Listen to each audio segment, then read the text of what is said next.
I tried Aurora once. I did not enjoy the experience. Yeah, what? Is this important? I'm really busy right now. Let me save you some time. If you're here for a job, we're not hiring. If you're here about the conduction grid tour, we shut it down a year ago. See that big yellow thing that's draped over almost the entire city? That's the grid, or what the locals call the span. Besides looking like some sort of madman's modern art piece, it's actually the main source of the city's power. Well, like I said, it's shut down. Had to cut the entire tour staff too. Look, I'm sorry if I'm blowing up at you, but I've got a ton of problems and no time to deal with them all. I'm afraid that things aren't going terribly well around here.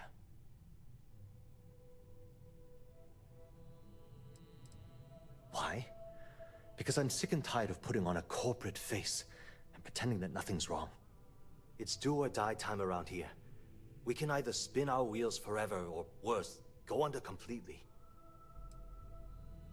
I wish that was the case. Fact of the matter is, we're barely treading water. The conduction grid went online almost 75 years ago. And since then, we haven't developed a single groundbreaking innovation. At this point, the money we're taking in as a power utility barely covers the waste that's going on in the research and development division.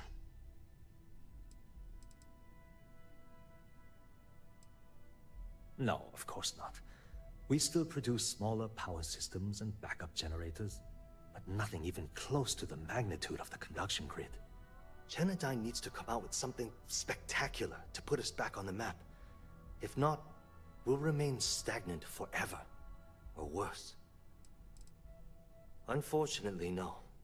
I'm in third on the corporate ladder. One step above me is Ayumi Komiko. She's the COO of the company. And then there's Kaito Harada, our esteemed CEO who never seems to be around. You'd think that, right? The problem is that Brayson Bayu, Administrator Bayu's brother, is currently heading up the R&D division. I swear to you, the man doesn't know the first thing about power systems or electromagnetic technology. Isn't it obvious? Administrator Bayu clearly leaned on Ms. Komiko to get his brother hired. It's nepotism in action. I can give you 117 reasons. Our employees. If Genodyne goes completely under, how many of them will lose their jobs? How many might get cut in a restructure? My position puts me in charge of the welfare of our personnel. I can't in good conscience allow that to happen to them. I actually need our CEO's approval for that. And so far, it's been denied. Look, I'm running out of options. No one above me seems to care what's going on, but I'm willing to take a chance. I have a full report on Brayson that I want to send to Administrator Bayu, but I don't know if he can be trusted. What do you think I should do?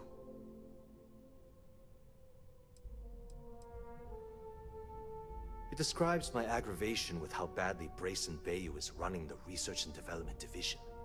I'm also including a list of all the failed experiments he's greenlit, and how much they've cost Genodyne as proof of his incompetence. I'm praying someone as financially successful as Administrator Bayu might be able to put aside his ego and look at this from a business perspective. You know what? You're absolutely right. I've heard Bayu's killed people for doing less. The hell was I even thinking? Hey look, thanks for helping me out with this. It's been on my mind for a long time. If there's anything else you need, any questions at all, feel free to ask. As long as it doesn't get me into serious trouble, ask away. Whoa. Okay, that's cross... Maybe... I think you may be right. Okay, listen.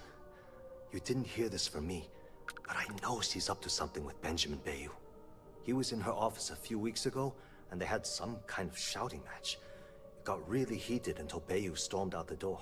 I don't know what it was about, but I happen to know Miss Komiko keeps audio recordings of all her meetings in her safe.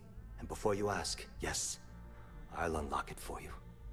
Just don't tell anyone I helped, okay?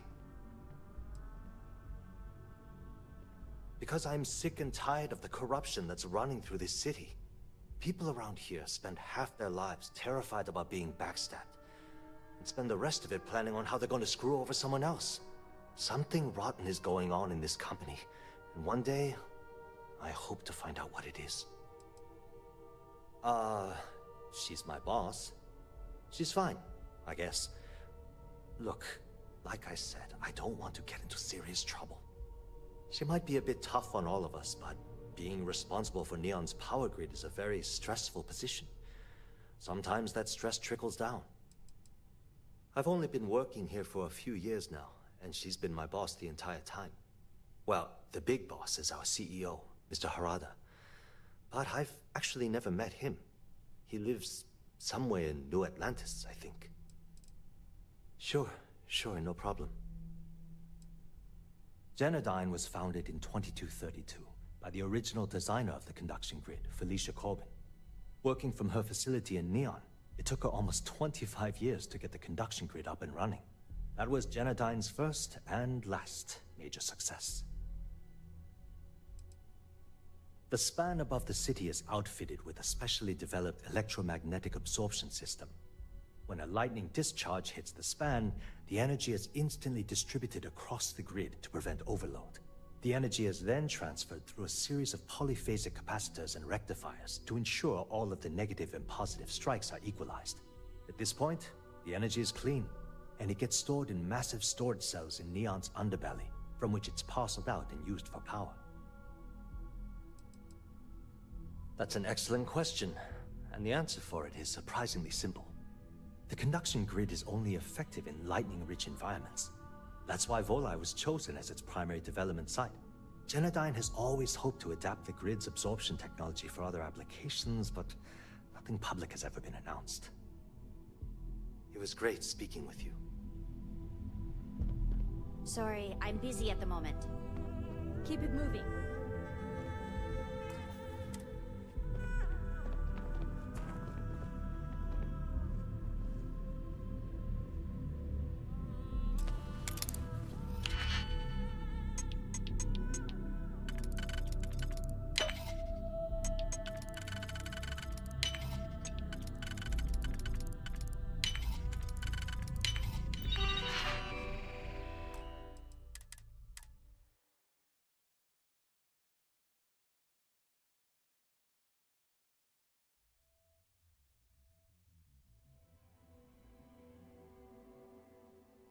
I never had the patience for computer systems.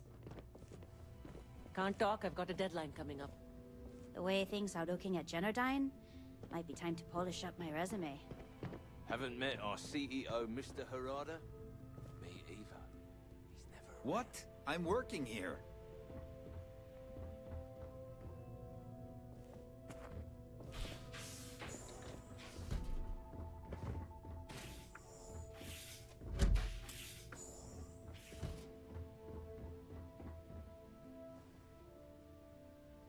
I suppose that is ours now. Eh? You're under arrest! No!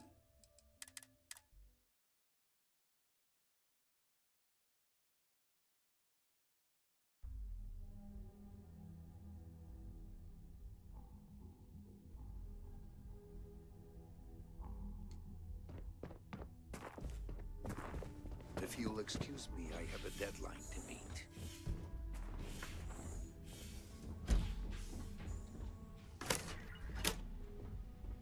We have resorted to theft now, I see.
Want to talk, you'll have to schedule an appointment.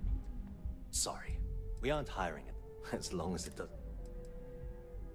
Hope to see you again soon. Are you supposed to be here? Haven't met our CEO, Mr. Harada. Me either. He's never around.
Sorry, I'm busy at the moment.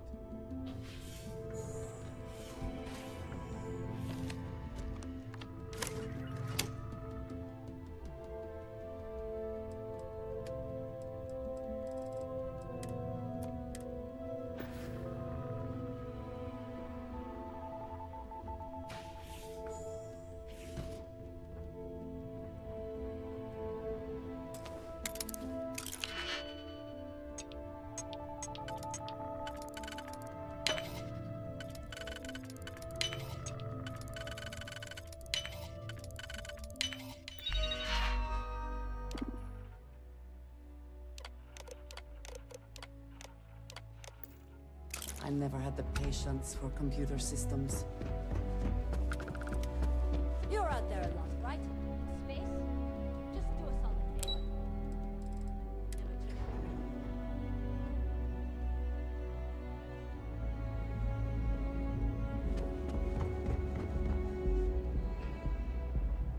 Enjoy your visit. Welcome to the trade tower. Hi there. Welcome to the trade tower. Tuition and gut matters more.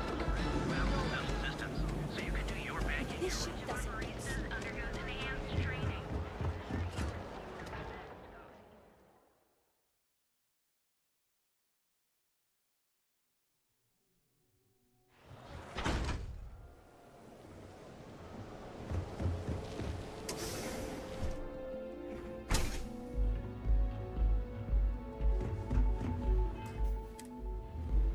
Looks like you Here for a drink? need to A relax. chimera, perhaps? I see you were able to get through to Q. And he trusted you enough to share his journey. You'd be the first.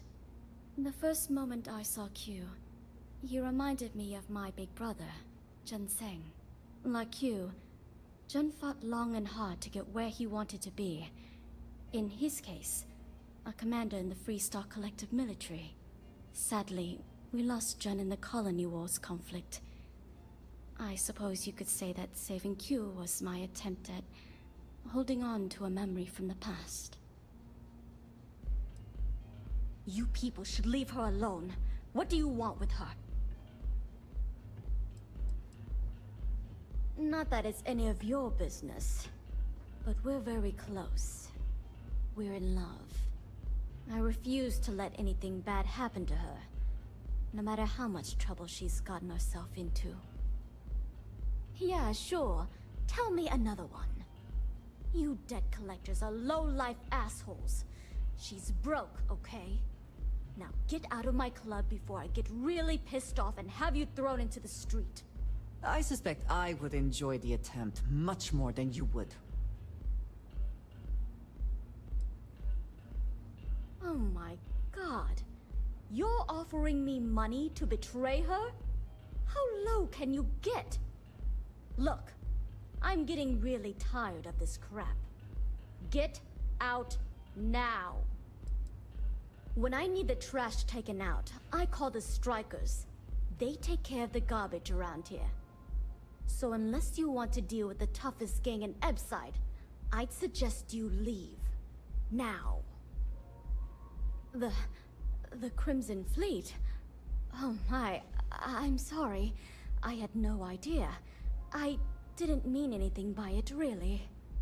Sorry, well, I worry about her. Ayumi owes a lot of money around town. I'm trying to help her out.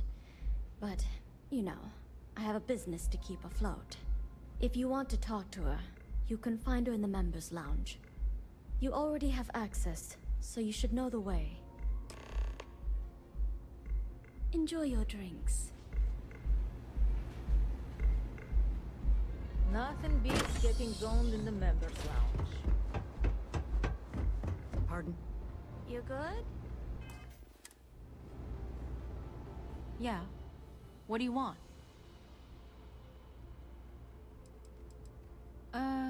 You must be zoned out of your mind, because there's no way anyone sober would say something like that.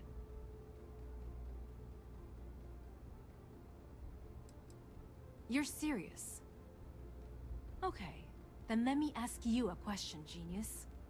Do you really think I'd risk my position as COO of Generdyne for a few credits? I don't think so. The Crimson Fleet, huh? This is interesting. So tell me, what does Delgado need with my pass to Generdyne?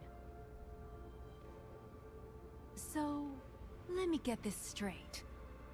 You want me to sneak you into Generdyne so you can steal the only profitable piece of technology the company's come up with in decades. If you expect me to take a risk like that, then it's going to cost you some major credits.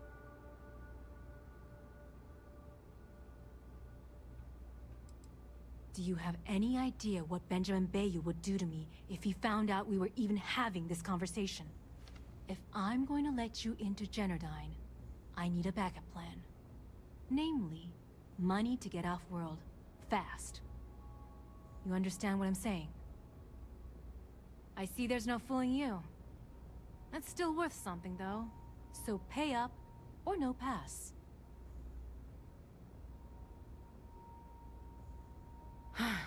Fine. It'll have to do. Here, take this pass. It should get you through the storage room entry to the facility. I'm warning you, though. Once you're inside, you're trespassing in a high-security zone. That means they shoot on sight. Good luck. You're going to need it.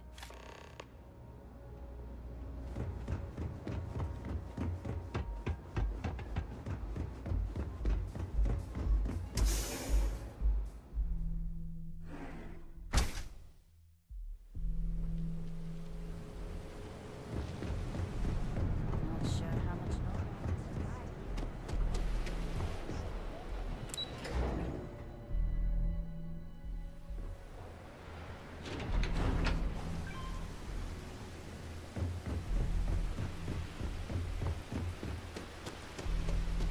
Days are too short.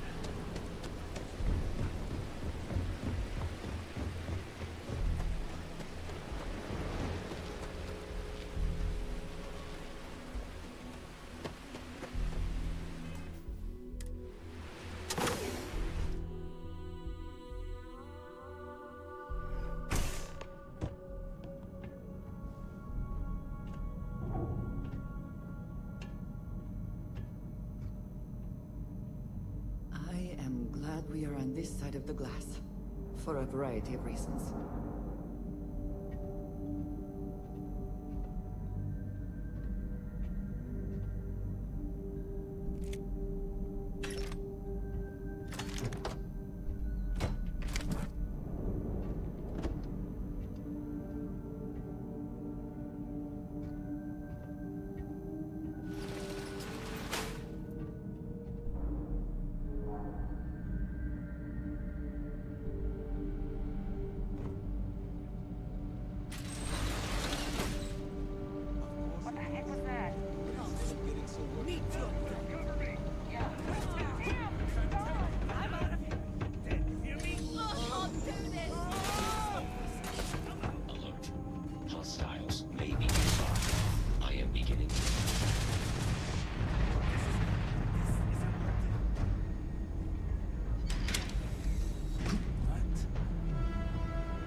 it's you.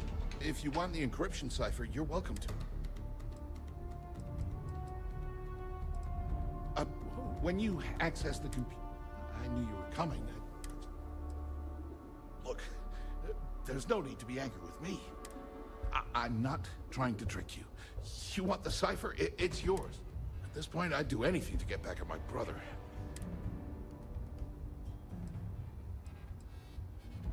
Oh, don't patronize me. I know I'm no prize winner myself, but at least I don't spend my days trying to screw everyone over. You know, I've spent my entire life living in Ben's shadow. Everything always works out for him, while I've been bouncing from one job to the next, barely keeping afloat. And all the while, he laughs at me behind my back. Thinks it's hilarious to make fun of his stupid brother. Like I wouldn't eventually find out.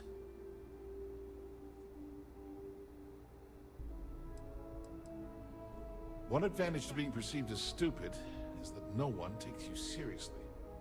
When I walk into a party, I'm instantly the resident social pariah. But my eyes and ears are wide open. I can't tell you the number of times I've overheard that my brother has spread amusing anecdotes about his stupid brother. That wouldn't do any good. For every scheme he's gotten himself into, he has a bulletproof exit strategy. Man's virtually immortal. You know what? I am sick to death of being pushed around. It's my turn to take control for once. The passcode for my terminal is GEN-41A18.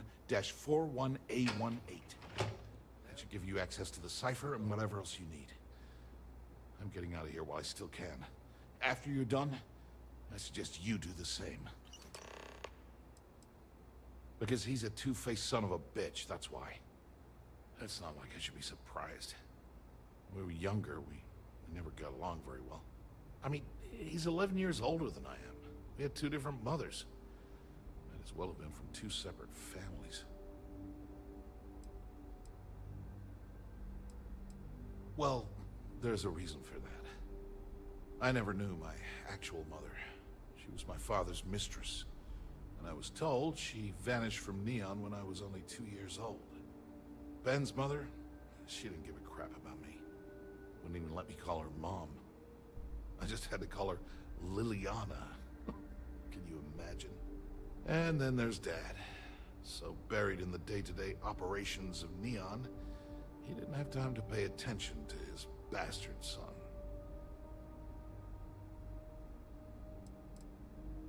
Yeah, I've tried, but I always hit a dead end. It's as though she was here one day and suddenly vanished the next. And then her existence was erased from everyone's memory. I wouldn't be at all surprised if my father had her killed to avoid public embarrassment. That's the kind of man he was. Oh, I'm not gonna pretend I had it more difficult than the poorer folks in Neon, but emotionally, it tore me to pieces. Look, I appreciate what you're trying to do, and it's nice to get this off my chest, but talking about it isn't gonna change a thing.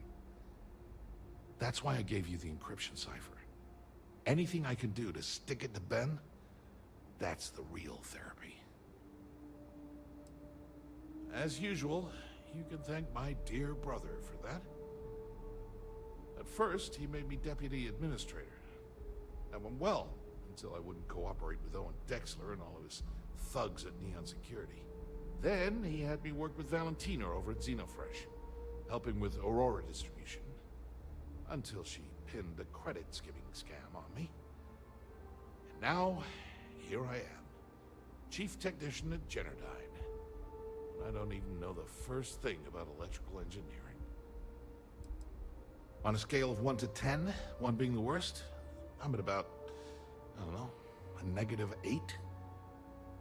I don't have the background for this electrical engineering stuff. Chief technician? It's ridiculous. Ben stuck me down here expecting me to work miracles. He didn't stop for even a second to think of the repercussions. That's so typical. All I need is one breakthrough. One. And I could shove this job right in his face. Damn, that would feel good.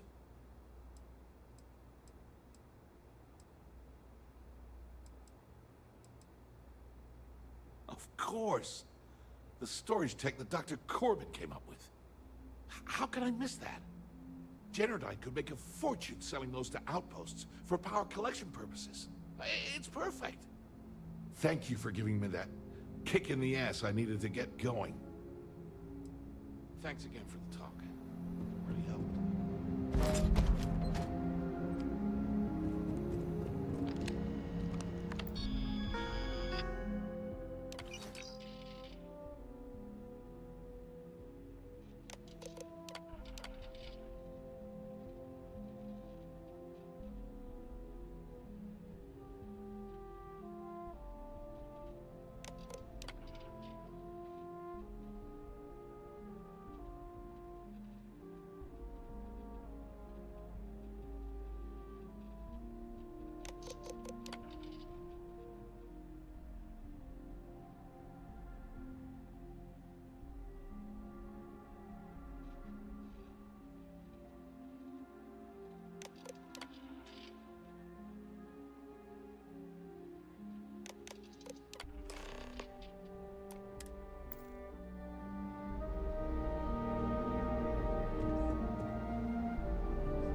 I mentioned that I am not fond of seafood.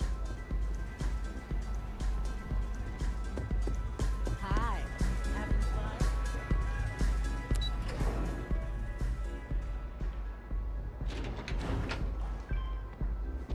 If the gangs Ah, keep from there killing you each other, are. I just might What have a kept good you? day. I believe we have a lot to discuss. It's obvious you're here to meet someone. Fortunately for them, they rented this VIP room under a false name.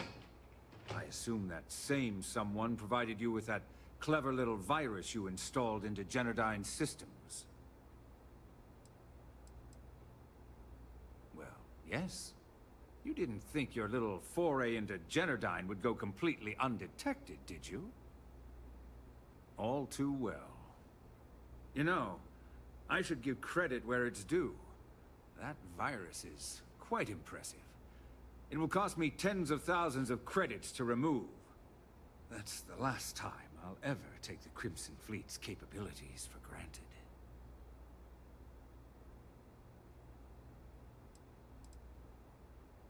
Because, like the majority of revenue-generating businesses in the city, I have a vested interest in Generdyne's profits. But more importantly than simply losing money, I don't like anything in my city being interfered with without my approval.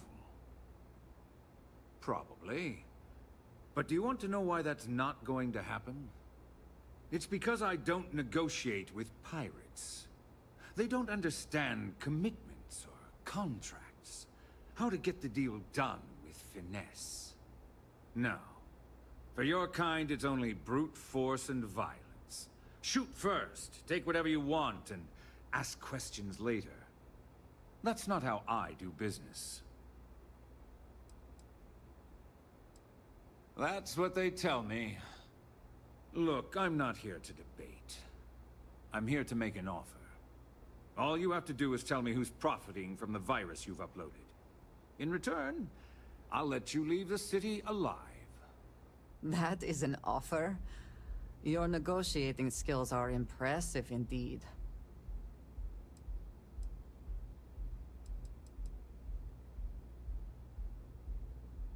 You don't have to worry about that in the least. You point me to our little mole, and I'll do the rest. You don't even have to get your hands dirty. Brayson? Interesting. And here I thought my dear brother was simply a coward. Perhaps I've misjudged Brayson. No matter. I'll deal with him soon enough.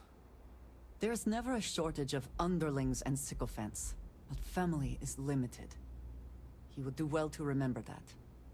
So, I assume this concludes our little arrangement, and you'll be leaving our fair city.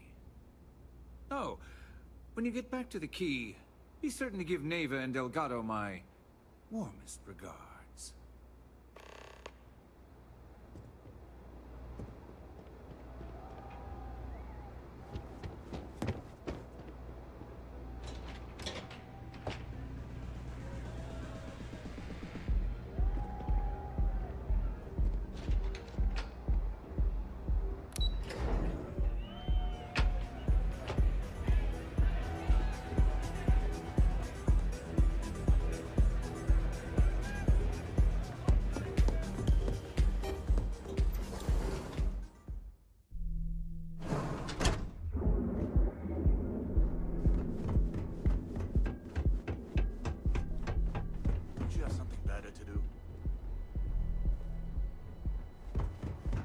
The elevator here for the Astro Lounge.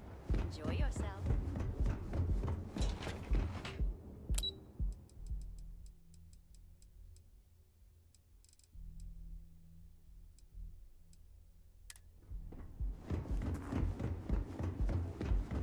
Keep your nose clean.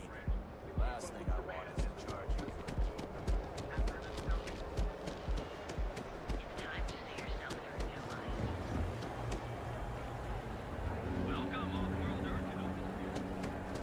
People joke, say those Varun zealots worship a snake.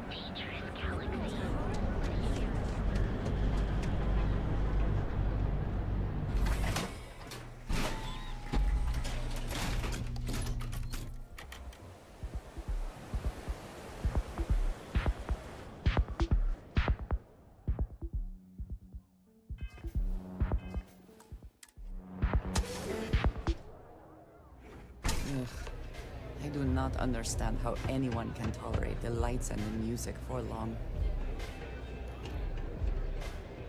Excuse me. You tried Velocity yet? It'll change your life. I'd love to get out into space with you. Glad you're back. Sorry about the whole Benjamin Bayou thing at the Astro Lounge, but I didn't have much of a choice. Can you believe the nerve of that smug son of a bitch? The man is priceless.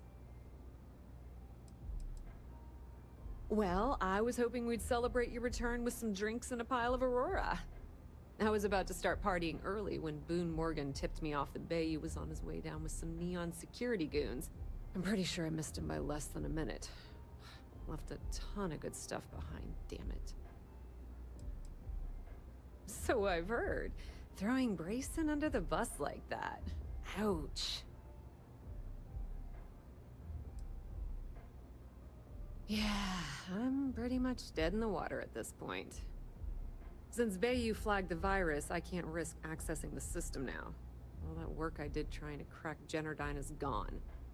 Now I'm in a bit of a bind. The prep work for this job put me in deep for a bunch of cash, and I have no way to pay it all back. Well, a business partner of mine named Nix was the author of the virus. Don't know if you know him or not. Then there's the folks I paid to keep an eye on Ayumi Komiko, a few of the guards at Generdyne. Like I said, it was a huge job. Honestly, I shouldn't be revealing my sources because that puts you on their radar as well. But hey, you asked.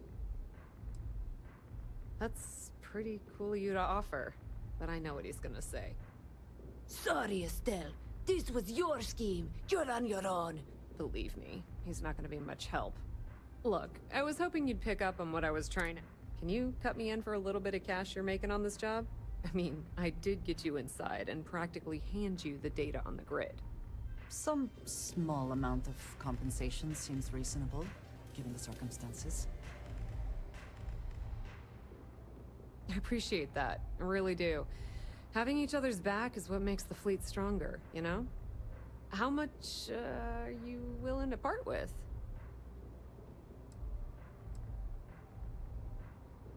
Wow, that's way more than I expected. I had no idea you'd be so generous. Yes. Apparently, we have lost our minds. To your benefit. All right, I guess we're done here. Tell Delgado if he ever needs me for anything else. I've still got his back. And hey, you won't be hearing Rook from me anymore. As far as I'm concerned, you're one of us now. Lifeblood of the fleet. If anyone tries to tell you otherwise, you send them to talk to me. Now, how did I know you were gonna ask me that? Honestly, doesn't matter if I believe that Crix's legacy exists or not. What's important is that I believe in Delgado. If the man thinks that chasing shadows is gonna make us rich, then who the hell am I to judge, right? I mean, I'm not gonna jump off a cliff for him or anything, but hey, he needs an extra ship at his side. He's got it. I hear things are heating up back at the Key, so I might fire up my bird and head over to check things out. Rumor has it that Delgado has some solid info on the Crix's legacy story he's been hawking for the last few years. If there's even a chance that it's true, I want to be there when Shinya Voss starts splitting the loot, if you catch my meaning. Completely ruined? Nah. I was hoping it would stay on Generdyne's mainframe for the long term, but hey, at least it's already fed me a huge amount of data. Nix really knows what he's doing, though he charged me about 6 months worth of earnings. With any luck, I'll be able to recoup my costs in no time. Put in a good word to Delgado for me, will ya? What can I get you to? Strikers.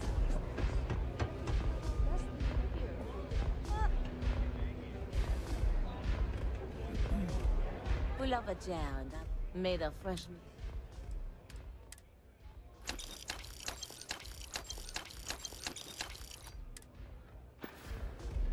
Okay.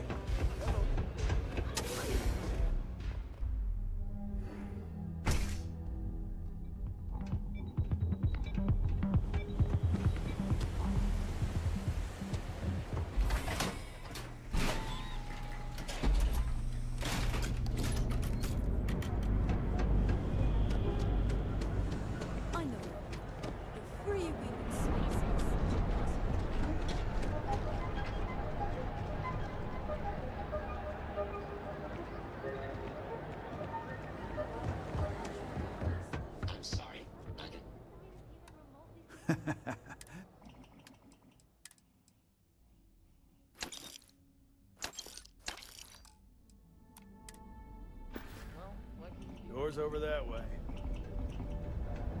Maybe.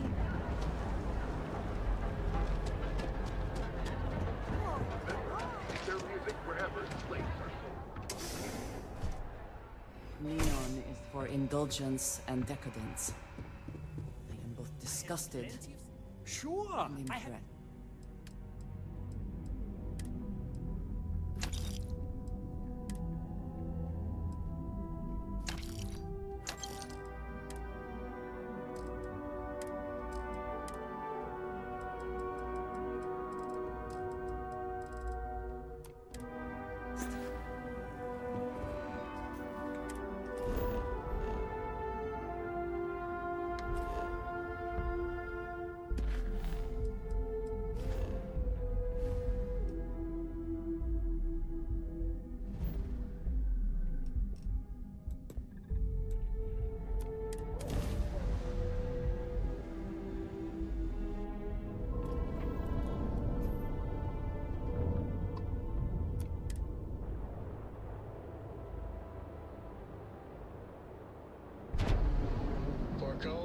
That room of yours better be clean next time I go in there.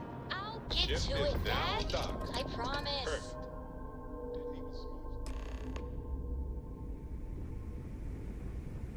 All hell's breaking loose, Rook. Delgado needs you in the repair bay with Jazz as soon as possible.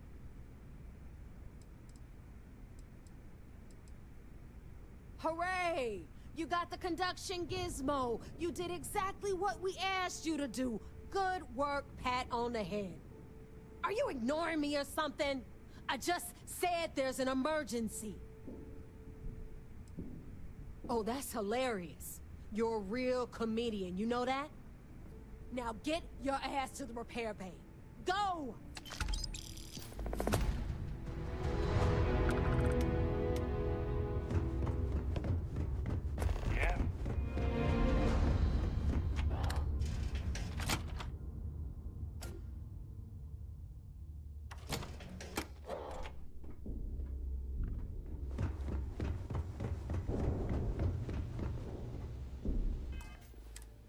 You are sure we will have those defense batteries up and running?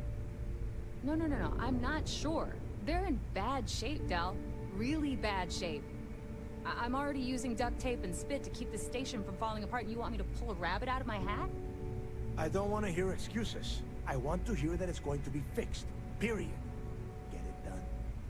All right, I'm on it. You want to quit standing there and hand over the conduction grid data? Nothing you need to worry about.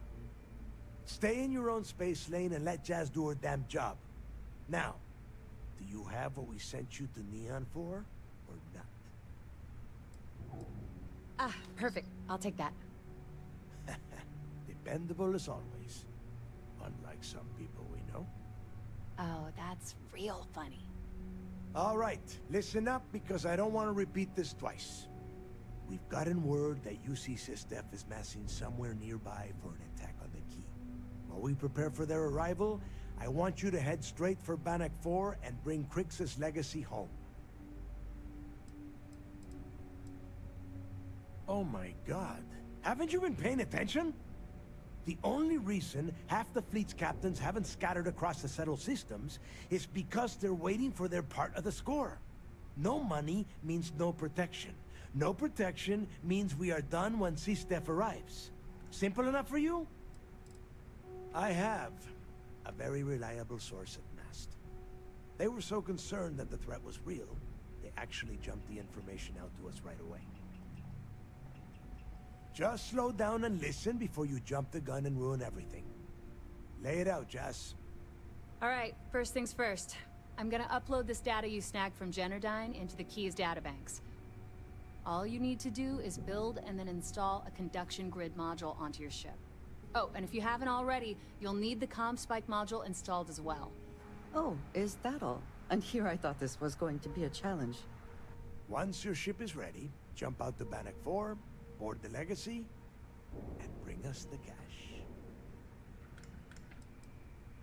You better pray that isn't the case, because that means we are done.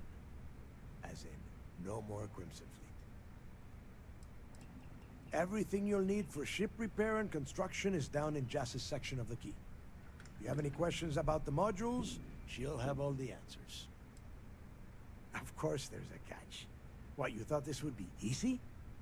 After you board the Legacy, be on the lookout for 2 transfer modules. They're special keys that allow access to the ship's vault.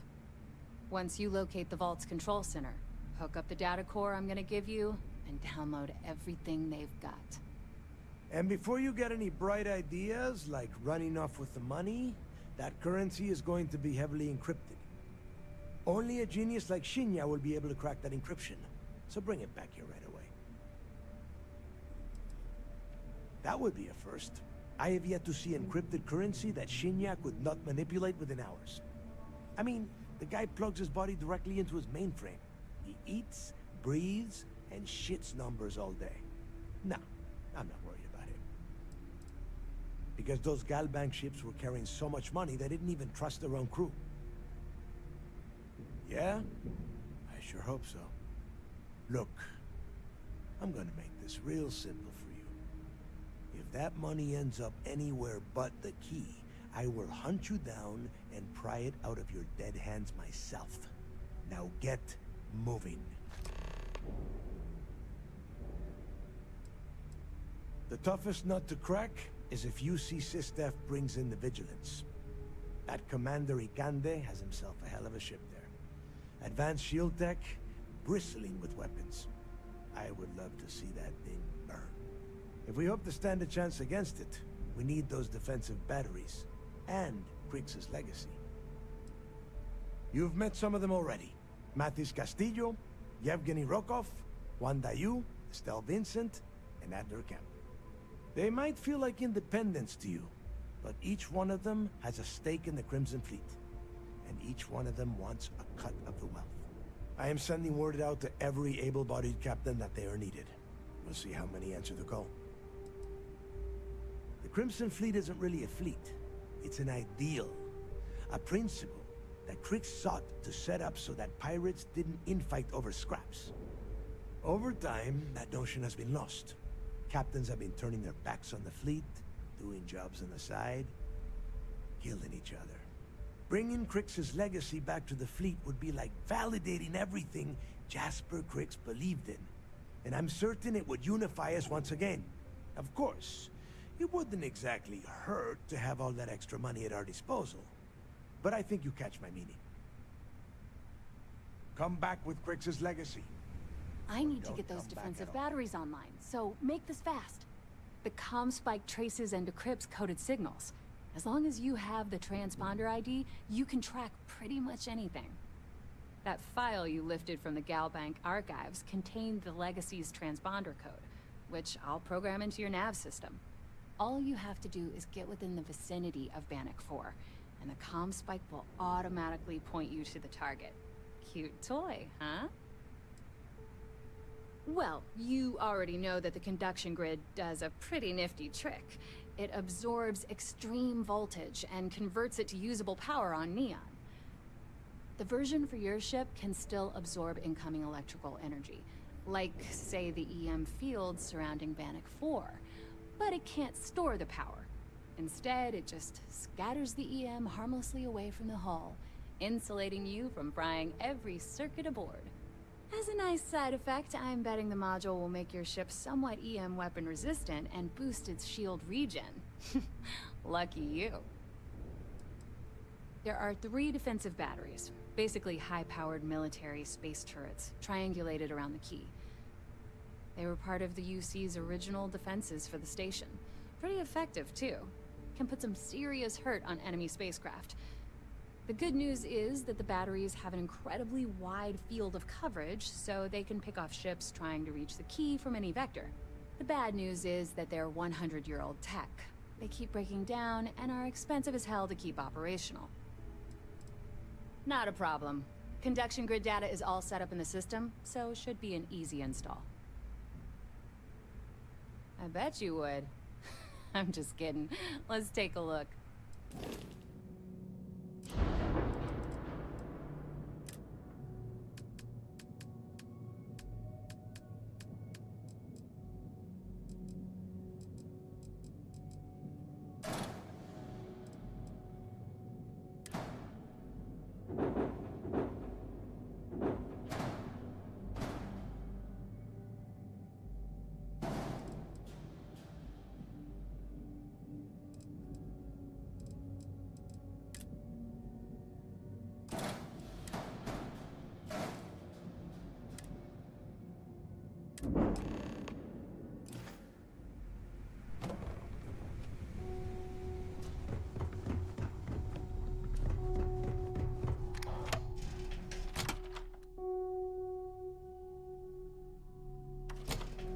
Whew.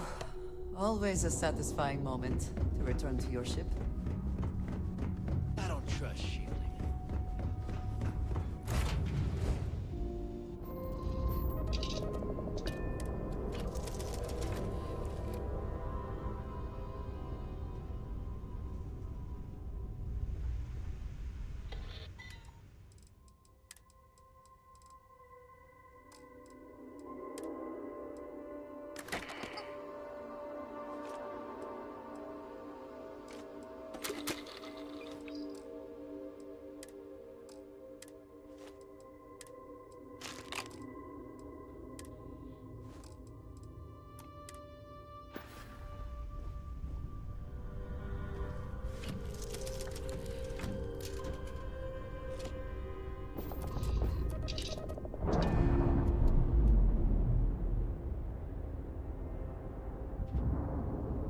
Clamps released.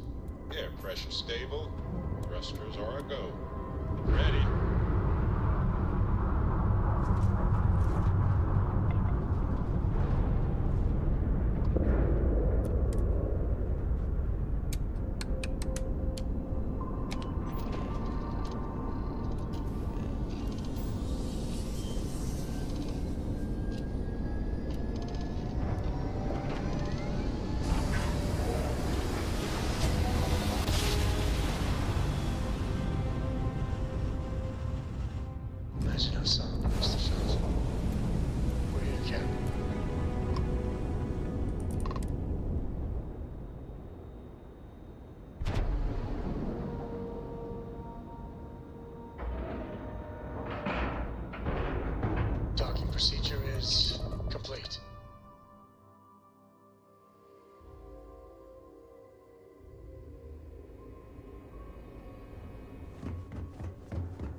Vigilance is our flagship.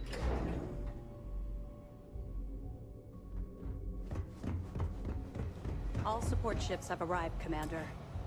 Good. After we're done here, arrange a briefing. I want all of their CEOs over here as soon as possible. Yes, sir. There you are. Where have you been? We're about to pull the trigger on the largest scale operation in UC system history. All of our ships, personnel, and resources have been waiting for your report. Lives are potentially hanging in the balance. So you'll have to forgive me for being so impatient when I ask where the hell you've been. You mean your latest excursion to Neon? I've received the reports about your little foray into Genodyne. Last piece of the puzzle before you go after Crix's legacy. Which means it's time to put all the cards on the table and prepare to attack the key.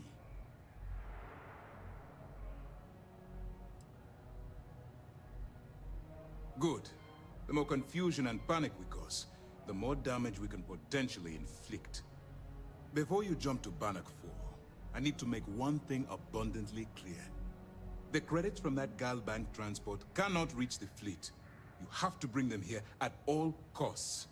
If Delgado gains access to those resources, we might be touching off a battle we can't possibly win. We've been monitoring the Crimson Fleet's comm chatter in the Crix system. They're gathering allies by making promises based on your success. As much as I hate to admit it, UC SysDef won't stand a chance. The fleet will become stronger and more unified than ever. You cannot help but admire their commitment to their mission. The only admiration I hold for the Crimson Fleet is the fact that they aren't going to be a problem for much longer.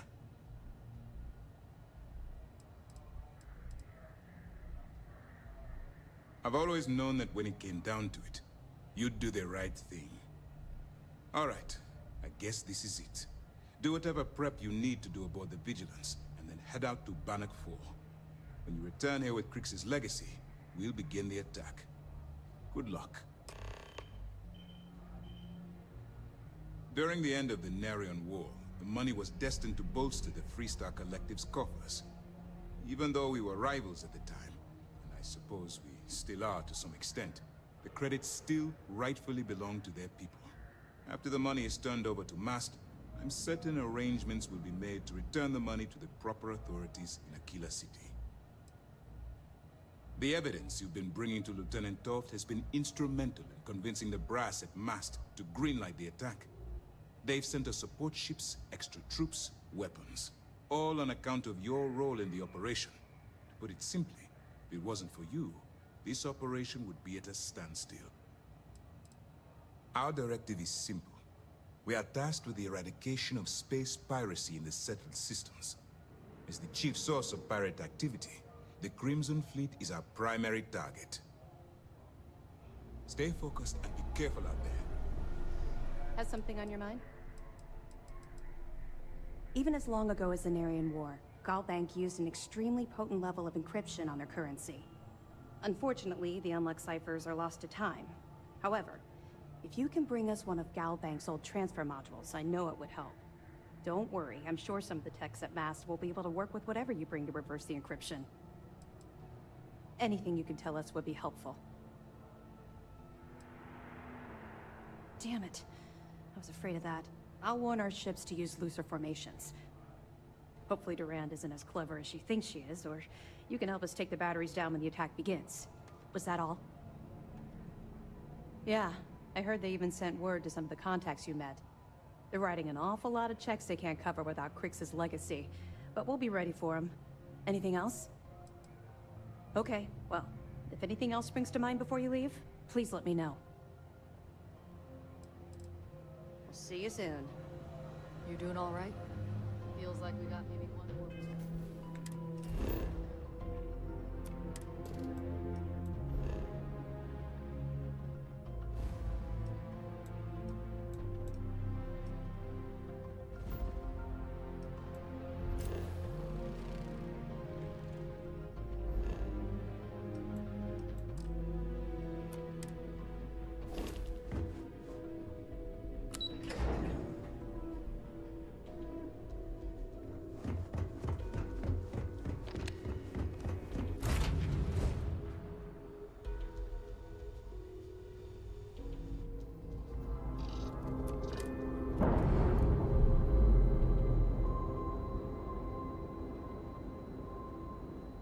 Ship's clear.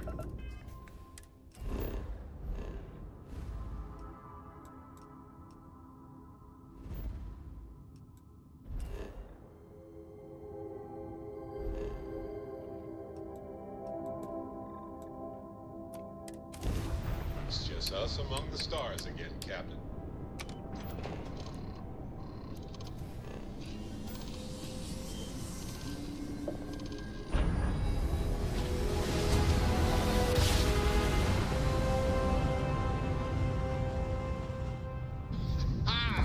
What a ride! Switching grab drive to normal propulsion.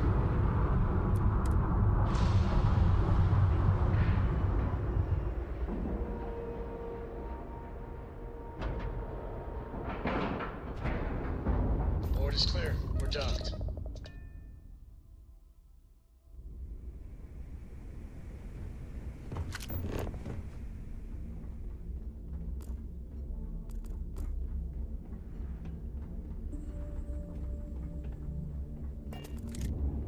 Rook. You looking to start something? 'Cause I'll finish.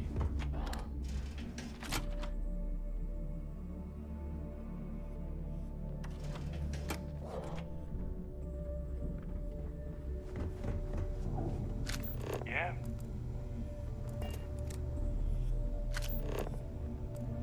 Need something? We call UCC staff sharks, but to the fleet, they're just bait. Every captain here's earned their stripes, bleeding for the fleet.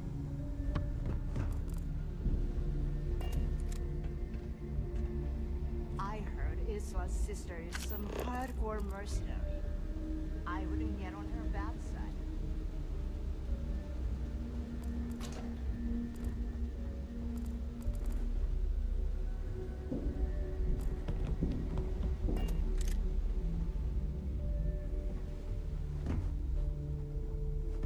Bog's grog is fine if you like cheap moonshine. Give me an herb. If you got any spare creds or just need to unload some junk, I see head to you've the handled every type of... Until next time. That last job didn't pan out. I need something bigger.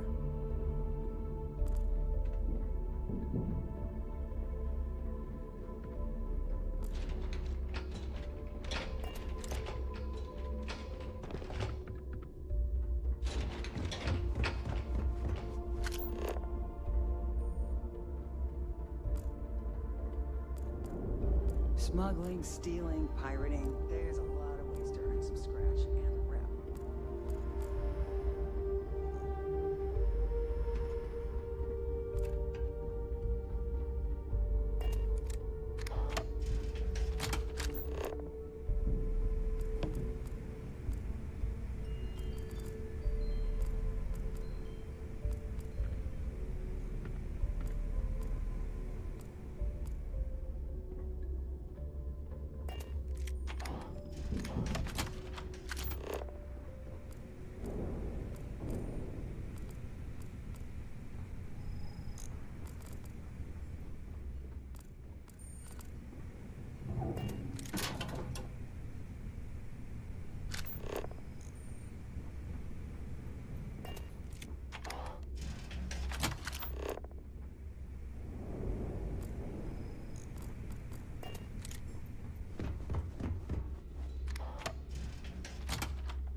I'll have the whole. Thanks for making me look good. I would have had to kill you otherwise.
Better get a move on before Dale sees you slacking.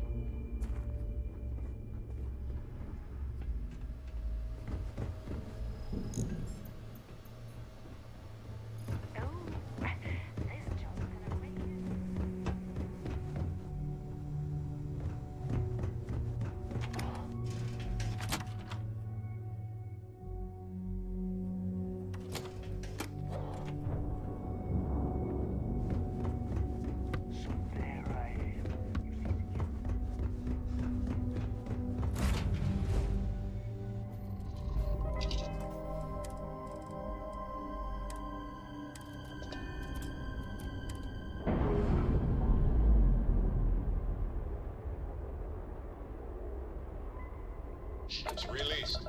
Let's go.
The damage done here certainly indicates we are not the first to find the ship.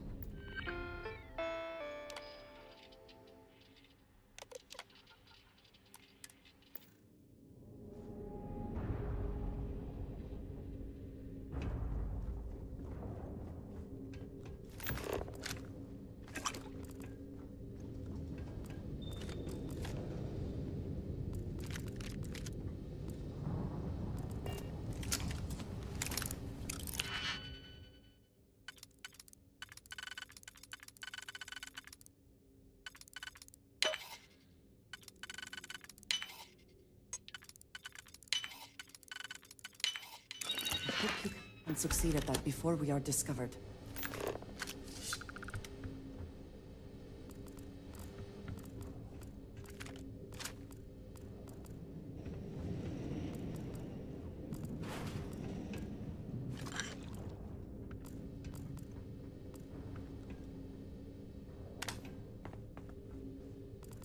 Crew recording initiated. Alright, the system should be all set up. Just shout out when you want the computer to record. Should work for everyone. Okay, fine. Now, give me the bad news. The bad news is that our engines and grav drive are destroyed, and we're drifting toward Bannock 4. Wait, doesn't that put us smack into Bannock's EM field? We hit that! Every circuit on the ship will overload! Easy, Silence. What's easy about it? Huh? She's right. We end up in that electromagnetic radiation, and we're dead. Hey, there's no need to talk like that. It's Simmons' first time out. Can't you see she's scared? Yeah, Bakara, pipe down. You aren't helping. Everyone stop. Right now. We all need to take a breath. We're in bad shape, but I need everyone alert and level-headed so we can figure a way out of this mess. Osterholt, you're my engineer. Give me options. We don't have any options. Kellner and I need to work on a shielding solution. Fixing the propulsion isn't even on the table. Fine. You two get on it. Simmons and Bakara, I want you to walk the ship and give me a full damage report. Mayfield, see if you can help Aguilar with that arm injury. Let's move out, people. Crew recording terminated.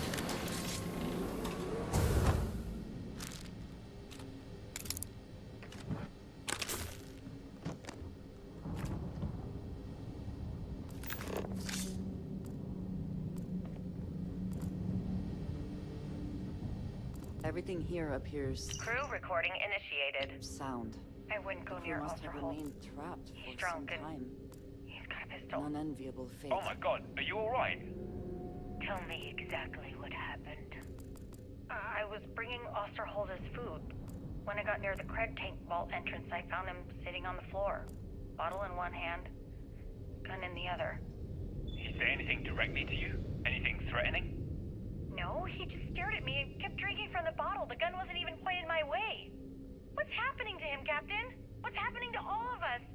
First Bakara kills himself and now this? You have to help us! God damn it! I'm trying! I thought Bakara would be okay! How the hell did I know he'd never come out of that room alive? Everyone's looking to me for answers! Well, guess what? I don't have them. This whole thing's falling apart, and it's my fault. Captain, come back. Please! I'm sorry! You didn't do anything wrong, Simmons. I'll go talk to her. Crew recording terminated. Crew recording initiated. Hello? Hello? Engineer's message said they set up some kind of a recording system. Well, the red light is on, so I guess it's working. It's been a few days since I docked with the Legacy. For the time being, I'm stuck here. Every system on my ship, including the prototype shielding, is completely burned out. It's unlikely it'll ever fly again. Whatever's protecting the Legacy seems to be holding for now. Which is pretty amazing considering she's been here for almost 40 years. Long story short. Guess that's all for now. Signing off. Crew recording terminated. Crew recording initiated. I just Best not to wanted leave you anything know useful I behind. placed a commendation in your record, Aguilar. Really? Why would you? Ah! Take it easy, Doc. I like to keep the arm, you know? Sorry.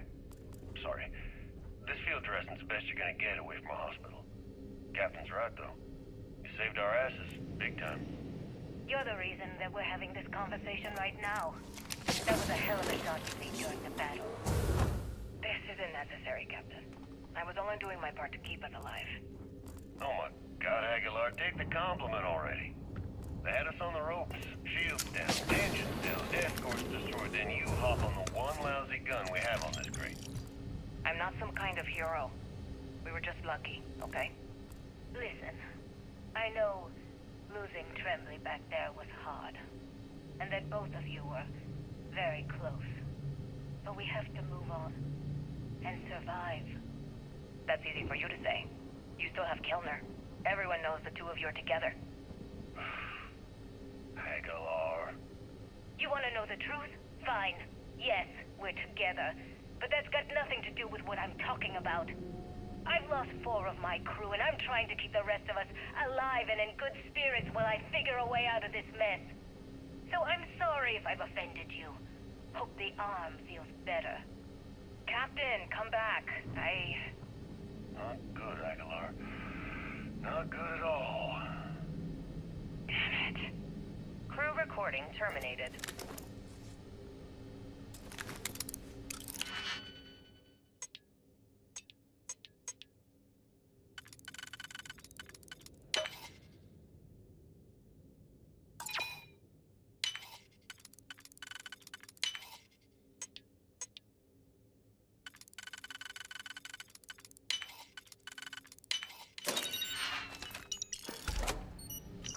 recording initiated. Alright, recording. So like you were saying, that's all we have left. If we stretch things out and cut our rations in half, I'd say we'll be out of food in a week, maybe 9 days.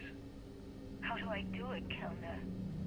How do I tell everyone we're all going to die? You don't have to. Everyone knows. They're all making peace with it. Bakara and Osterholt knew. They simply chose to handle it by giving up early and taking their own lives. Look at all that money down there. Millions of credits. Completely worthless. With all of that, I could buy another ship. Fly us all out of here. I wonder if Galbang will even bother to send word to my family. To any of our families. Captain, listen. You're not at fault for what happened.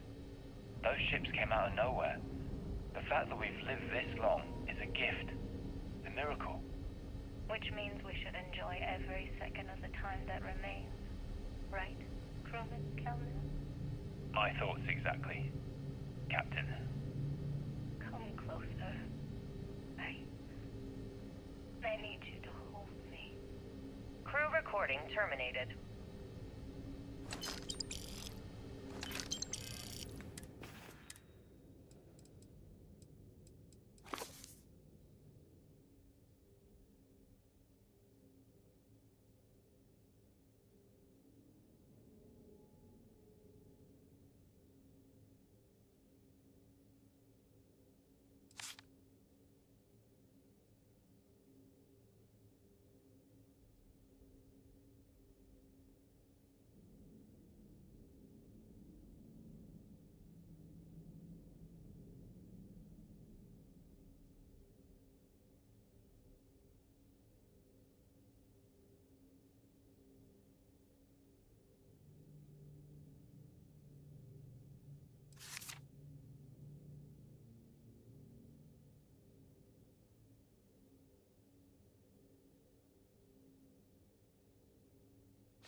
recording initiated. Full house. Damn it, Mayfield. You must be cheating. There's no way anyone can be that lucky. Oh, yeah. I'm so lucky. Tell you what, I'll trade all that luck for a sandwich. Deal? Yeah, sure. It's been, what was it, 3? No, 2 weeks since the food supplies ran out. If we had sandwiches to trade, we'd be eating them ourselves. Simmons, go get some rest. You sound awful. Yeah, I'm just gonna take a nap or something. I can't even read the cards anyway. Sorry, everyone. Can't keep my eyes open. It's okay. Go on. I'll come check on you in a while. So, another round? Aguilar? Kellner? Captain? You three go ahead. I'm just going to lean on Kellner here and watch. Oh, and let's cut the captain nonsense. Call me Young. Alright. Young's out. I'm dealing the rest of you in. Crew recording terminated.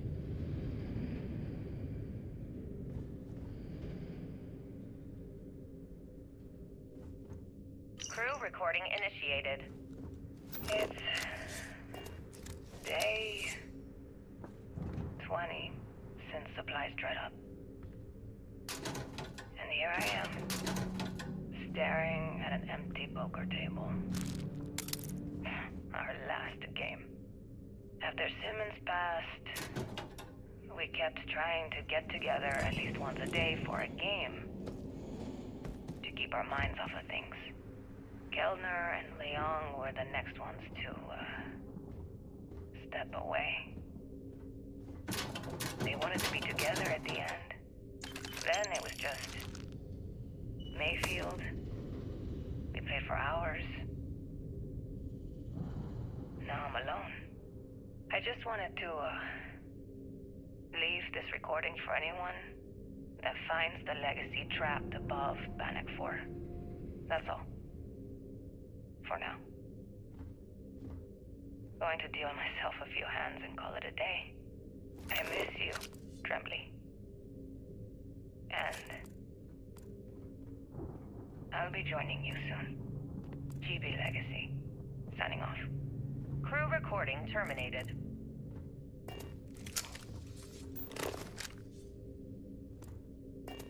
Crew recording initiated. Alright, so how long has Bakara been locked in there? I'm not sure. A week? Maybe more. All I know is that he took some food packs in his duffel into the head and locked himself inside. Everyone's been steering clear of him since he scared Simmons, so we didn't even realize he did this till today. Bakara! Can you hear me? You need to open this door and let us in! The hell with it. I'm going to use the override. I already tried that. He's rewired the door or something. Maybe change a code. Not sure what he's done. Kellner, can we cut through the bulkhead or the door? I'm open to any suggestions. To be honest, I wouldn't go cutting anything in this ship right now. The structure is extremely unstable. Damn it. Well, we can't just leave him in there. Begging your pardon, but we can. It's pretty clear that Bakar checked out after our initial assessment, and he's been killing morale across the ship. Let him soak in there for a while. When he gets hungry, he'll come out. I suppose you're right. Crew recording terminated.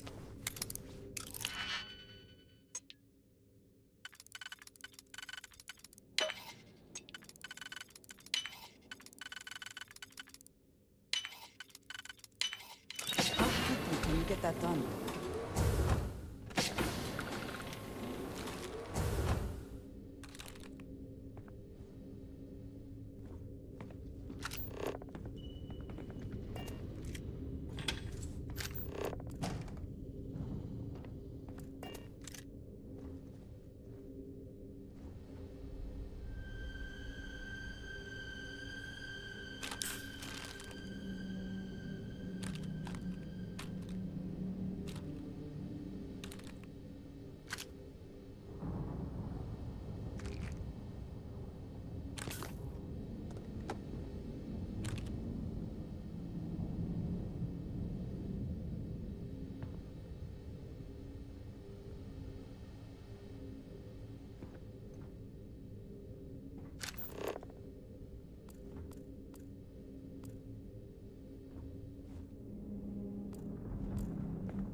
have anything of value?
Smugglers, but never one that is functional. This must be decades old.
spoils of victory.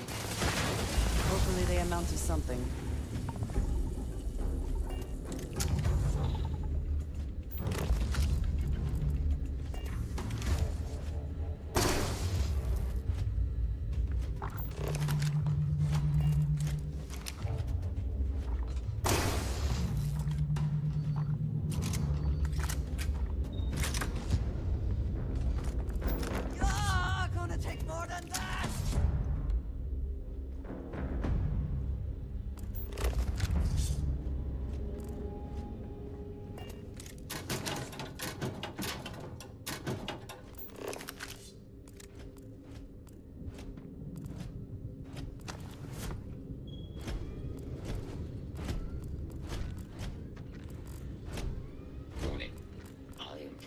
To prioritize the completion of my tasks over the safety of nearby humans.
Area. Safety will be compromised.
Need to see what I'm kept.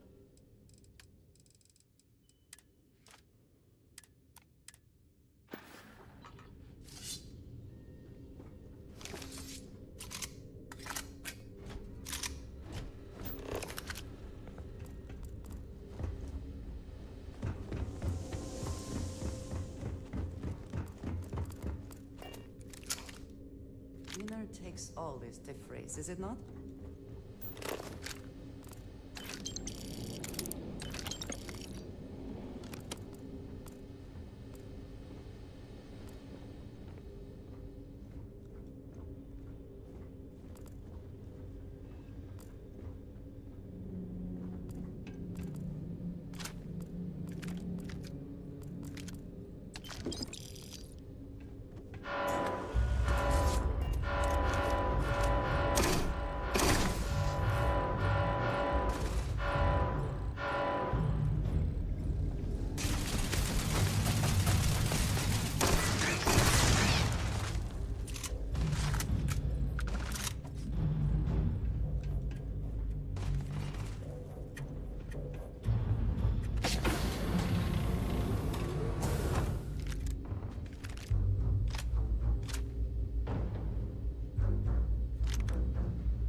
this area.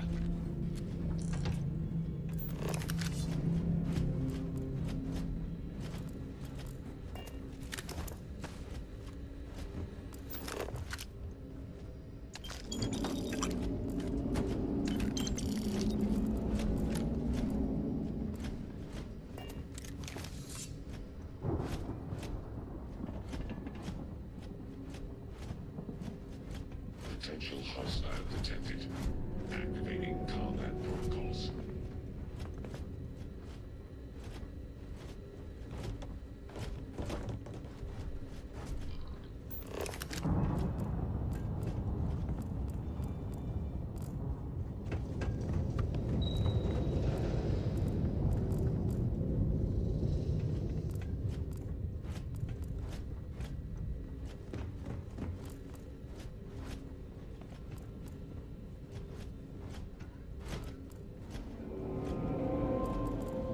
Please do not interfere with my tasks.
This is worth the effort.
Take what you must. Leave the rest for the scavengers.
recording initiated.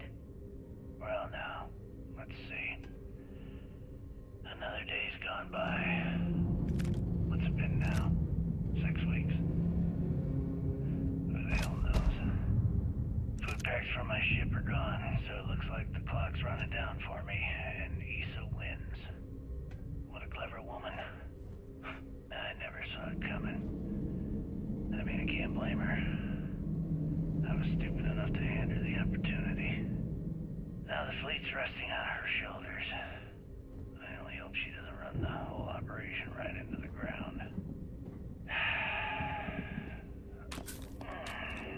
Anyway, let me just sit down in this chair. Yeah. There we go. Best view in the house. All that money staring me right in the face, and it's completely worthless. This is a nightmare. Worst kind of prison imaginable. I'd trade every last credit of it away to be back in New Atlantis, running with the Scar. Start my life over again. But enough dreaming. I've got to face the inevitable. This is where I'm spending my final days. Hopefully, someone with at least half a brain will follow in my footsteps and bring the score home to the Crimson Fleet. If anyone finds this message, tell Issa that I don't blame her for what she's done. Most important, tell her to keep the fleet strong. Crew recording terminated. Crew recording initiated. Son of a bitch! Nothing. Complete waste of time. I've tried everything I can possibly think of, and I end up right where I started. Oh, here I thought I was so clever. Thought I had it all figured out. First, fix my ship and get the prototype shielding back online.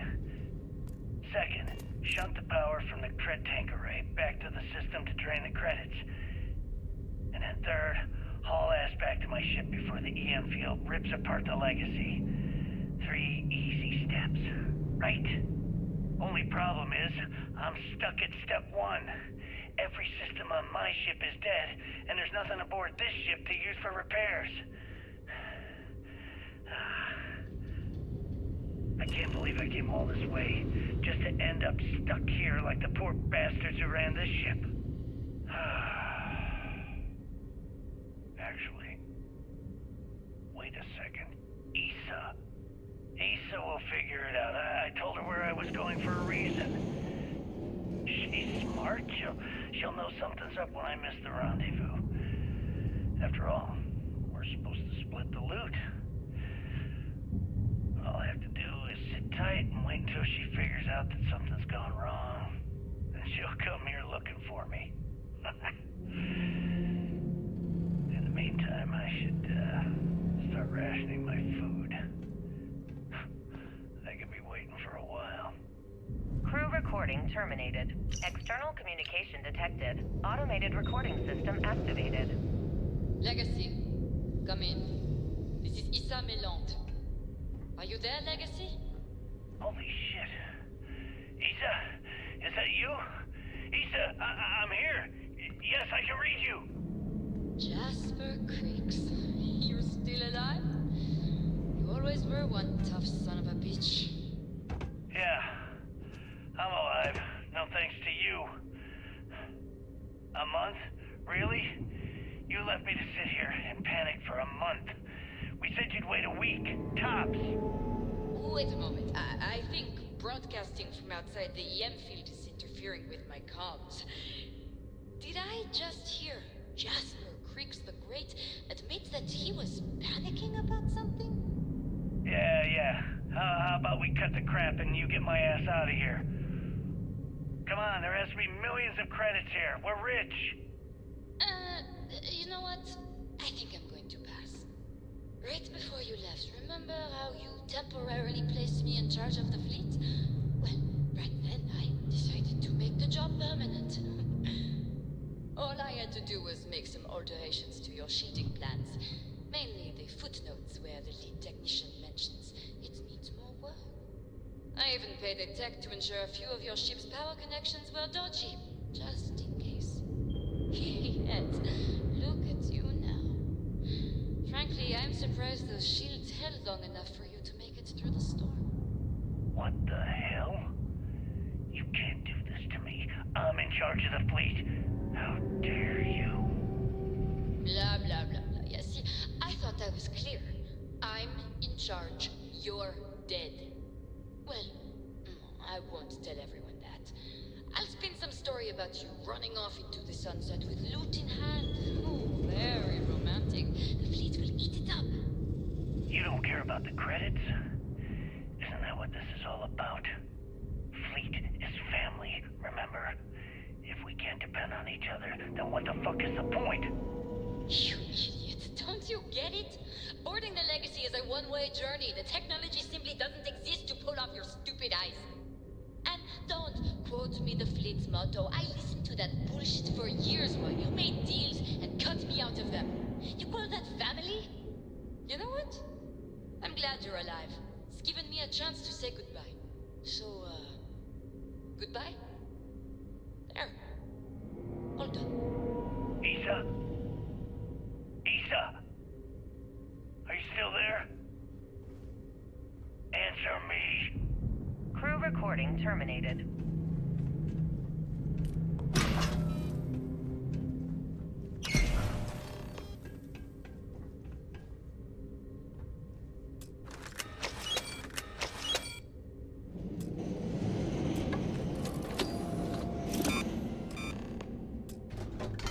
Beginning currency transfer. Please stand by.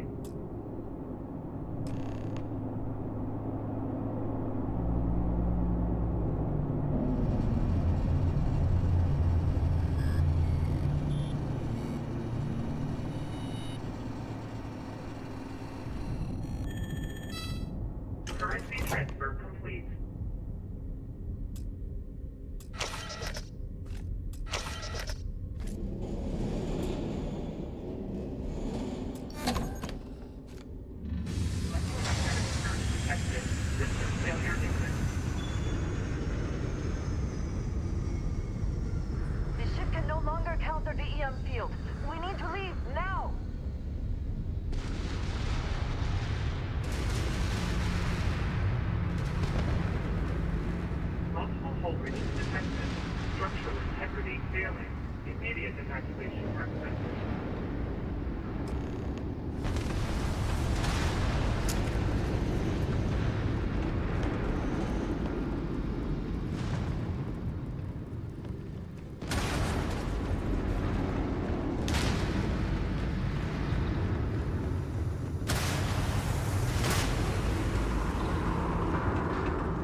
adventure you can fly away from.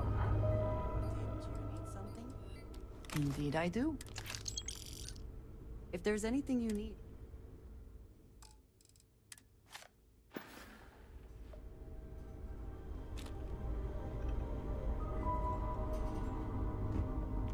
Mom says later this year we can spend a whole week together.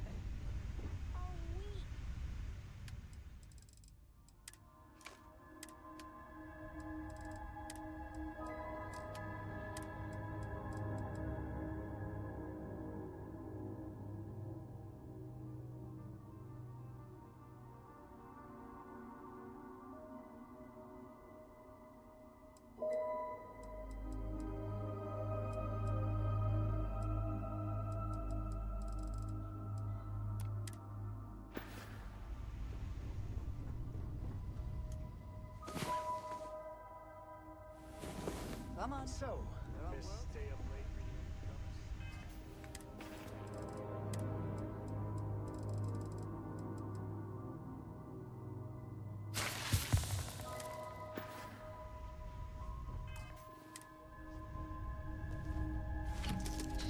Don't pretend to be mad at me. I know you aren't really.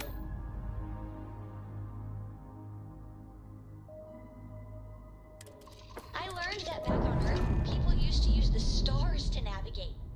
That's so cool. But I guess it only worked because they just lived on one planet. And that sounds boring. Remind me one of these days to tell you the tale of a certain Solomon Cove. Where his stargazing left him. Yes? I think you should follow your own conscience, for I cannot be comfortable with either side gaining Crix's legacy. The Crimson Fleet do not deserve any sort of victory. They are pirate scum, and they always will be. But turning this over to the UC, and assisting them in eliminating the Crimson Fleet, that just allows them to sweep this under the rug, erase their mistake. They can continue pretending as though they are morally superior to the rest of the settled systems.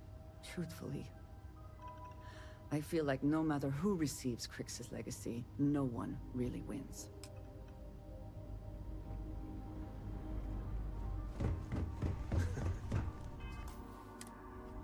You know, you have a hell of an effect on people around you.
unlocked versions are never quite what you want, are they?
Personal use or for sale?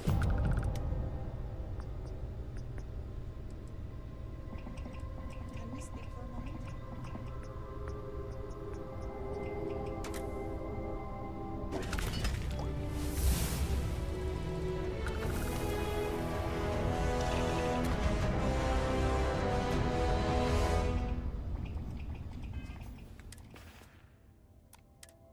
Have my attention.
I find the interior of the... If you have the time, I wish to speak to you. It has been a relief to be honest with you about my past. I appreciate your willingness to listen. But talking about this, remembering all those years, has brought back some unsettling memories.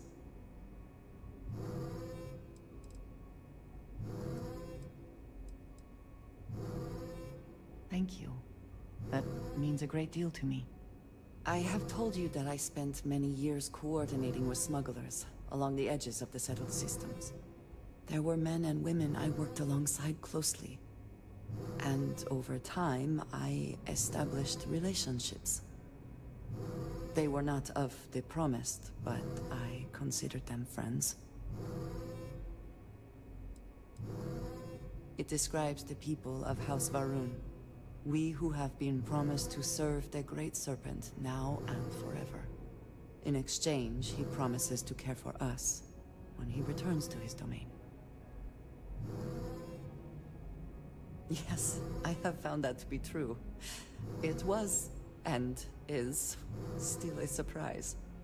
You must understand, I was raised to believe that those who do not follow the Great Serpent do not matter.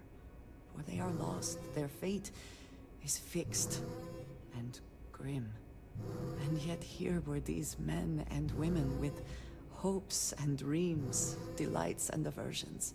It felt like a small betrayal of my people, of House Varun, but I cared for my friends. And then I lost them. It's not something I have much experience with. It was so sudden. We had met on a remote planet to transfer cargo. And zealots appeared in force, seemingly out of nowhere. There was barely time to react. So many were cut down immediately. I believe my years of training saved me, got me moving when others faltered. I retreated to my ship immediately. But I left them all behind. Aaron Bascom and Jada Wong. They were my friends, and I abandoned them. And in the years since, I have never looked for them.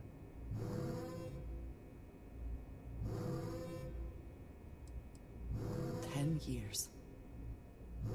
I was immediately reassigned to another role, light years away. No. I told myself it's because I never had the time, but in truth, I was scared of what I'd find. I have no doubt they were resourceful. Still, how badly were their lives damaged by that moment? In my time getting to know you, I have thought more and more of all this. How little sense it all made, how I never really knew what happened or what became of my friends. My connection to you has reminded me what it means to trust someone, to be there for them. And I can no longer live with not knowing. I need to finally pursue this. I would like you with me when I do. I do not know what we will find, but I know it will be easier with you at my side.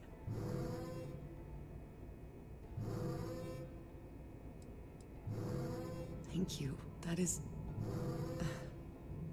I'm sorry, I am not used to someone being so considerate on my behalf.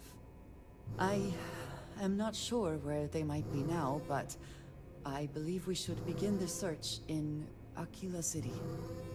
That is where I last saw Aaron Bascom.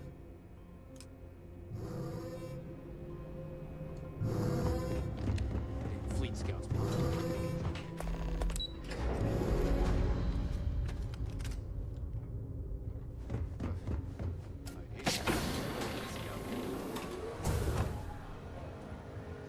The fleet started this war. We're gonna finish it. You have permission to speak freely. Remember to turn in any evidence fragments you find. God. Is that it? Is that Crix's legacy? Amazing. Ensign, take this and enter it into the data core analyzer. I'm on it, sir. You see, Lieutenant? I told you he wouldn't let us down. I have to admit, I'm impressed. Encrypted or not, that's quite a lot of money to be carrying around. The temptation must have been excruciating. It just so happens we did. And with all that money you're carrying, can you really blame us? You could have set yourself up for life, but instead, you chose to do the right thing. It's incredible. Of course, I have a team of decryption experts from Galbank itself on standby. If they can't decrypt that currency, no one can. I wasn't lying when I said that we had every contingency completely covered.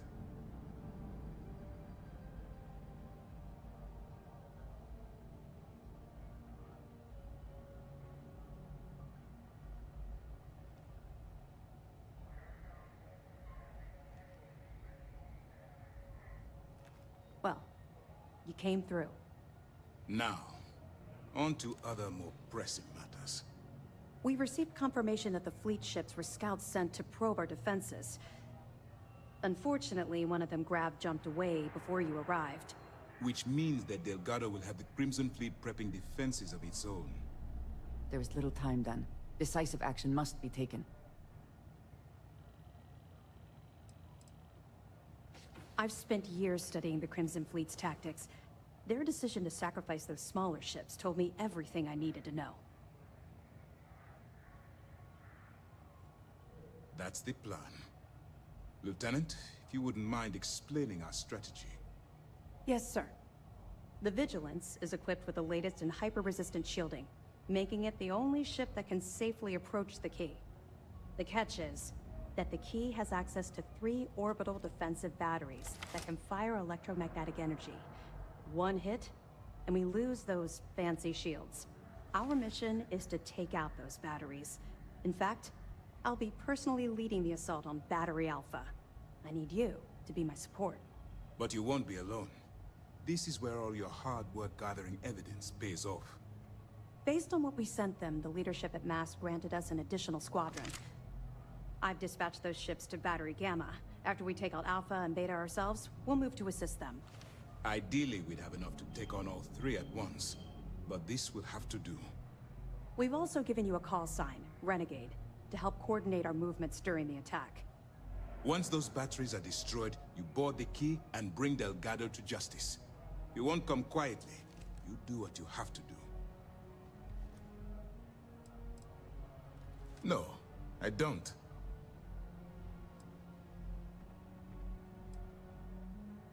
I knew we could count on your support. Well, this is it. After years of planning, it all comes down to this moment. All my hopes and my best wishes go with you. Good luck. Questions? Excellent. That's a hell of a story. Still can't believe Crix ended up being marooned on the Legacy. All that wealth, and the only thing he could do was stare at it. Can you imagine? I almost feel bad for him. Must have driven the guy crazy. That it? Don't worry. We'll be laughing. The commander's briefing wasn't clear. Actually, the batteries were part of the key's original design. The UC built them to bolster the key's defenses. They were worried about an outside attempt to free the prisoners, as opposed to an escape from below. Since the Crimson Fleet is now using them to target the Vigilance, they're basically turning our own weapon against us. Far enough you'll need to grav jump. I assume the fleet moved the batteries in order to have maximum coverage for any possible approach. I'd be willing to bet they shipped their track too, so we have a difficult time zeroing in on them. We're almost at the end of this damn thing. Be careful. You see, Lieutenant? I told you he wouldn't let us down. I have to admit, keep your nose up and your weapons charged. Time to show these pirates how Sis-Def done.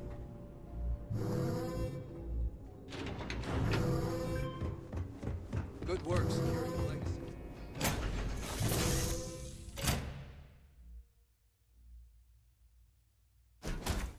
be back in our own ship. All ears. A friend like you.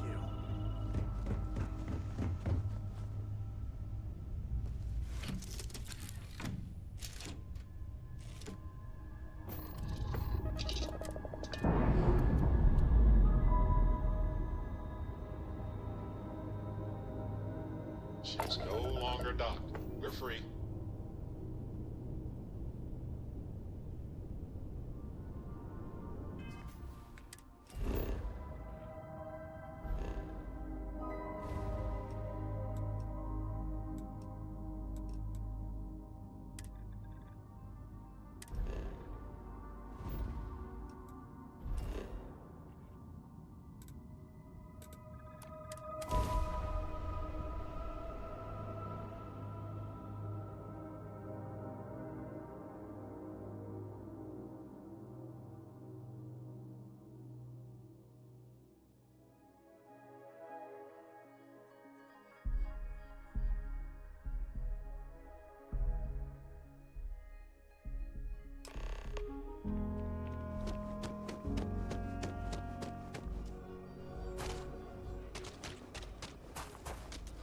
Akita City's always helping.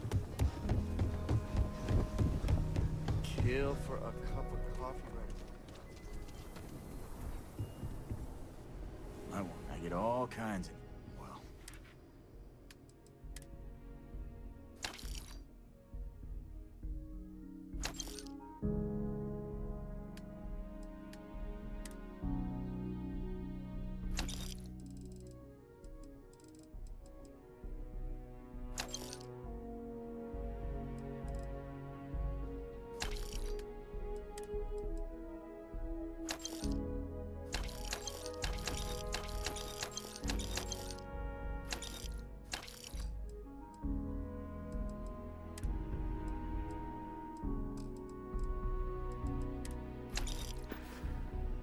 I'll say right up front. How about I just show you?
Time to greet the stars.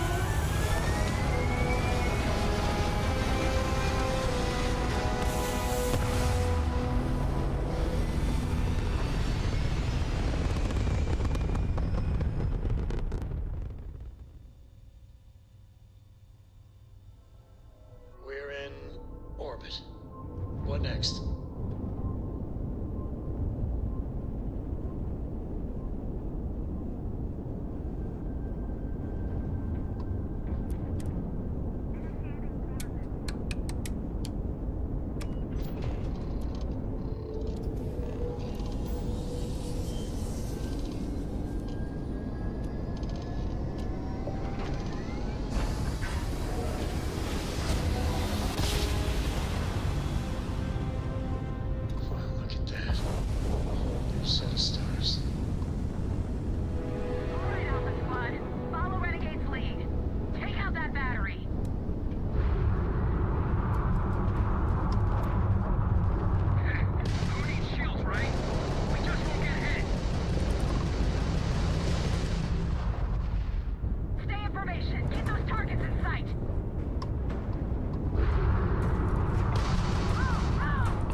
Once again, Renegade, on your mark. if you were wondering.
just restored their shields.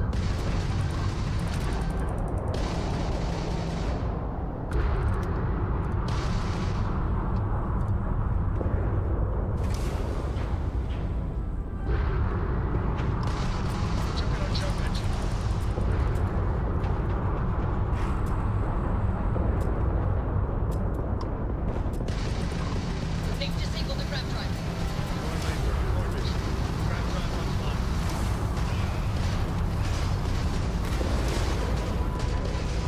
Not getting any response from the junk drive at all.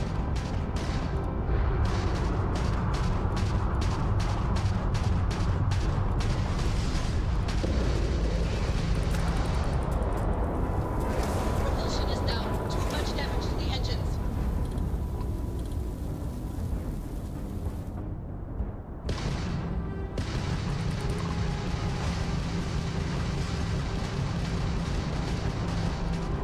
Grab drive offline. Cannot jump. Our engines aren't responding at all. Nothing. Weapons system isn't responding at all. Weapons are offline. Weapons are down. The engines took Okay.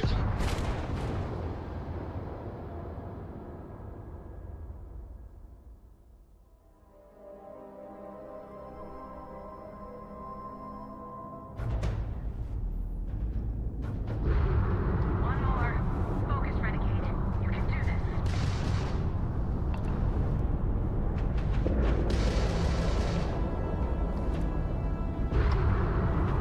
You're mine.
system. Now It's out.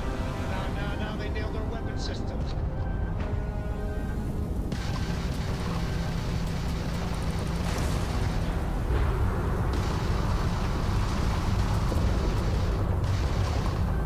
Weapons down. Cannot repair them. Just lost weapons. Their shields. It's offline. Shields and toast.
Where's the damn vigilance? Lose something, Toft? Ava's dealing with your flagship as we speak. I wouldn't expect backup anytime soon. Gives me plenty of time to blow your ships out of the void. All right, fleet. Triple share to whoever takes the traitor down. All ships, defensive formations.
be plenty of time. All right, fleet! All ships, defend...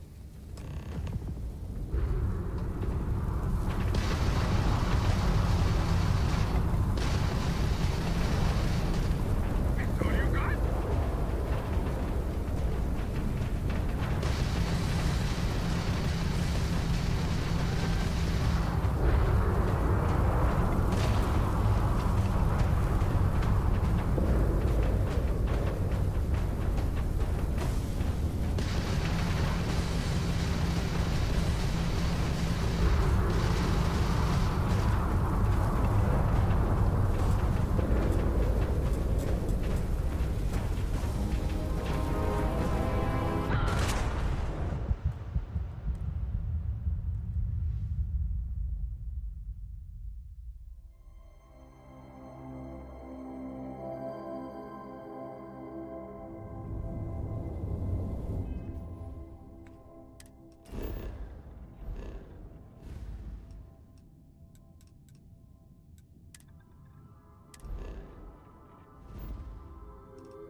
These people claim to be independent, yet they still crowd together behind walls.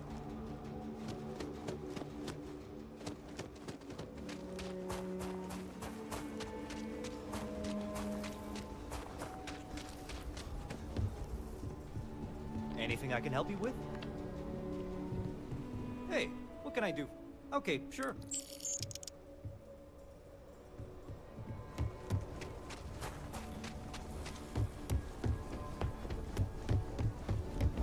I actually met a guy who finished the red line.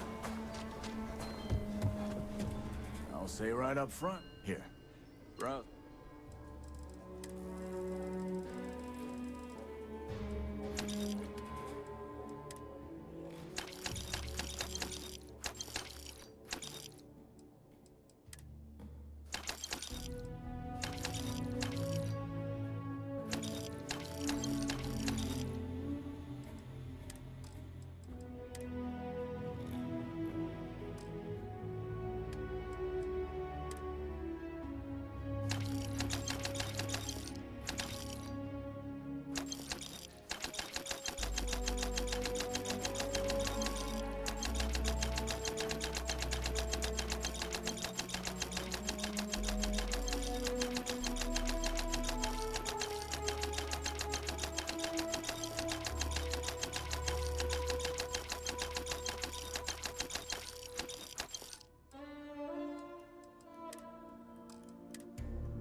Orbital insertion achieved. We're spacebound again.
Yes, we're here.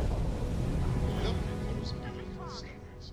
Lose something? Ava's dealing with your... Gives me plenty of... All right, fleet! All ships.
think you may be trying to take a little too much on.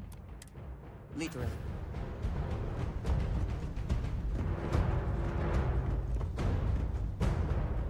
It's a rare thing to know that right here and now, you're, share the wealth.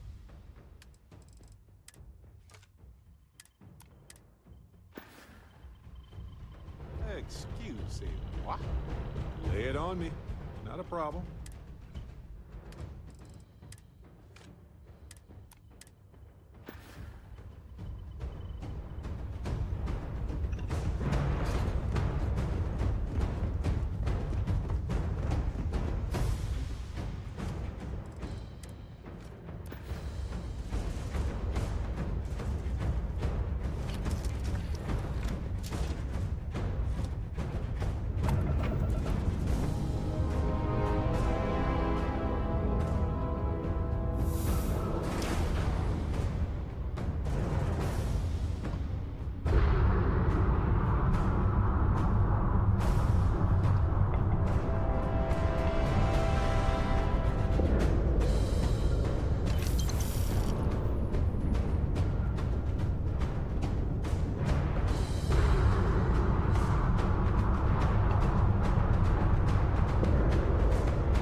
pressure, seals, ship integrity.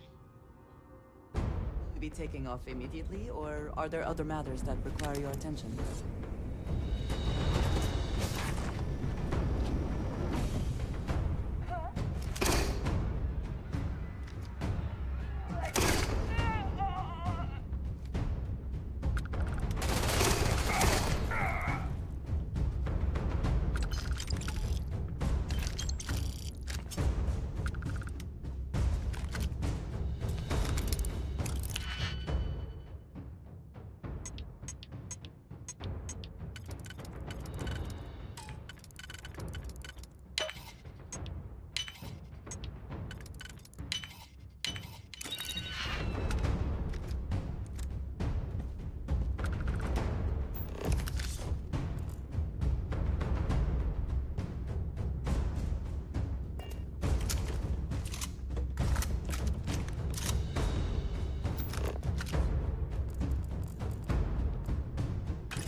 cannot beat me!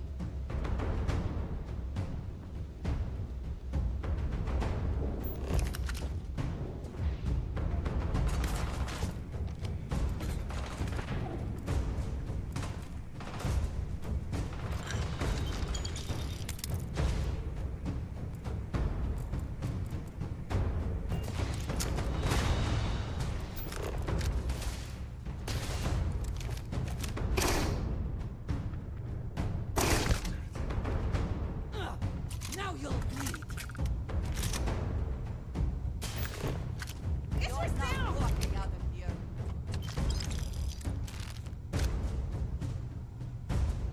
Should have trusted you!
Always worth checking.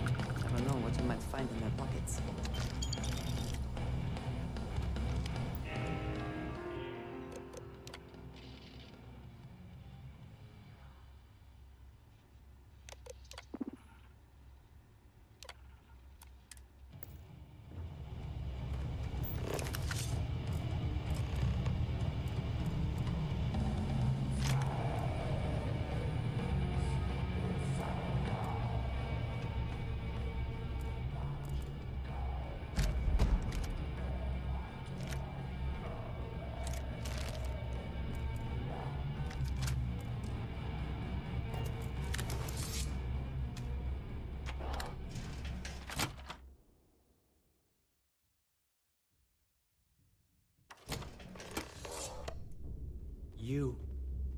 did this to me.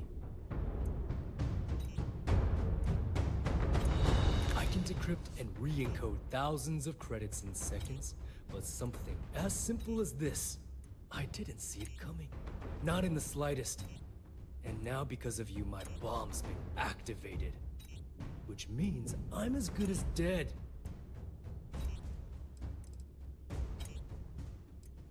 Now that Sistef is here, the Crimson Fleet can't afford to have everything I know fall into the wrong hands.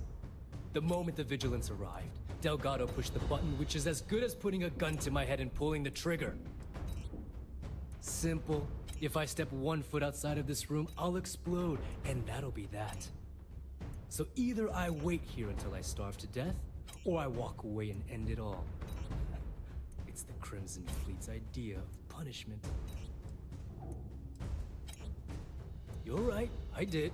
But I never thought I'd be staring the reason for its activation right in the face.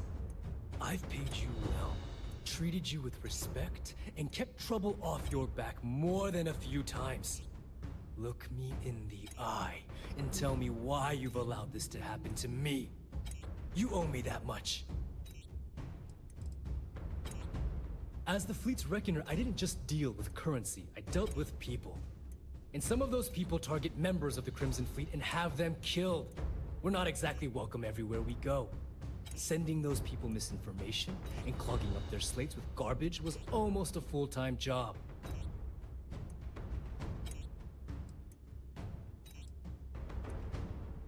Do I really need to explain this to you? There's quite a significant difference between dishonesty and dishonor. Well, now that you're here, I don't expect that you'll stay and watch my rather spectacular ending. So why don't you just get out of my sight and let me die in peace? The bomb in my chest is expressly designed to punish me for my mistakes, not everyone else. The worst that could happen to the key would be having to wash my guts off of the walls of the core. After everything I just said, you'd still be willing to help me. I must be a complete fool. Because even though it makes no sense, I believe you. The only way to deactivate the bomb is through Delgado's computer and operations. You'll probably need his ID to get in. I don't know why you're helping me, but I sincerely hope this isn't another one of your tricks.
someone or something will clean up what others left behind.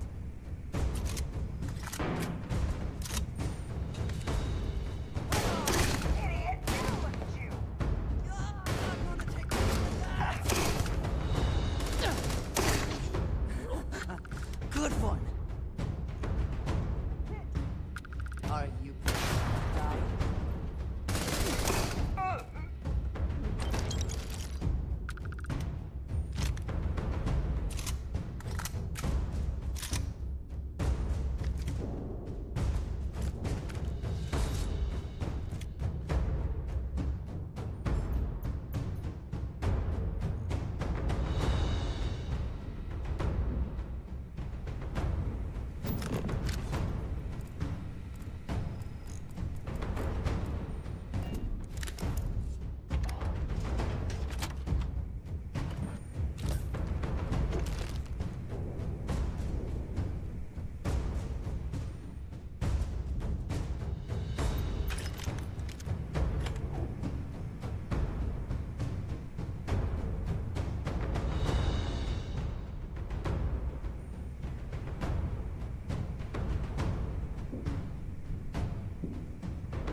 Came back to finish this.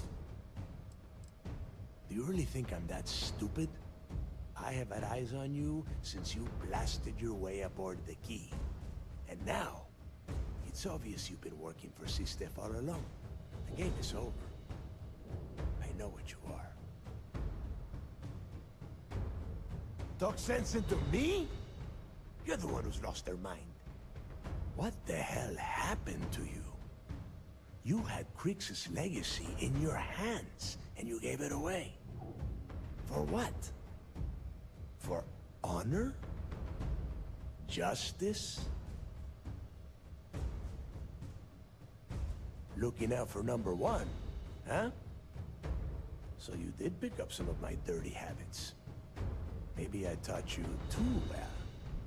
You know, when we were on Suarov, I saw the potential for you to become a badass pirate. One of the best. And now you suddenly expect me to believe I have been fooled the entire time? That this was some kind of elaborate game you have been playing? No. No way. For once in your life, be honest with me. Admit that you were tempted.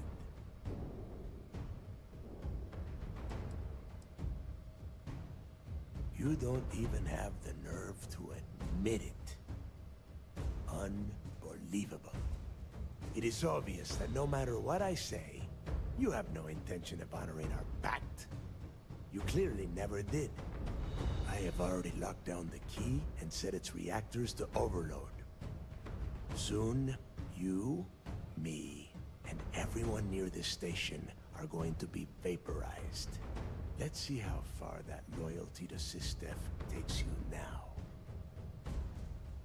And spend the rest of my life in the brig without a credit to my name? Why would I do that? And I suppose you want me to think it ends outside? As is every member of the fleet.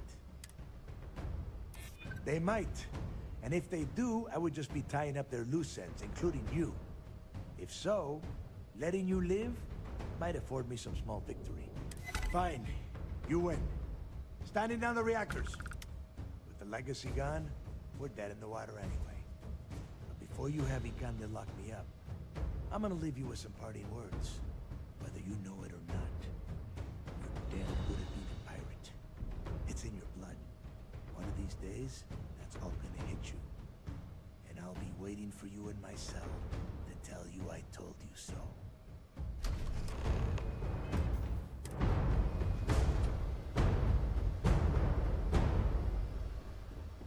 Go. You've taken everything else from me. The least you can do is give me a moment of peace.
I'm impressed.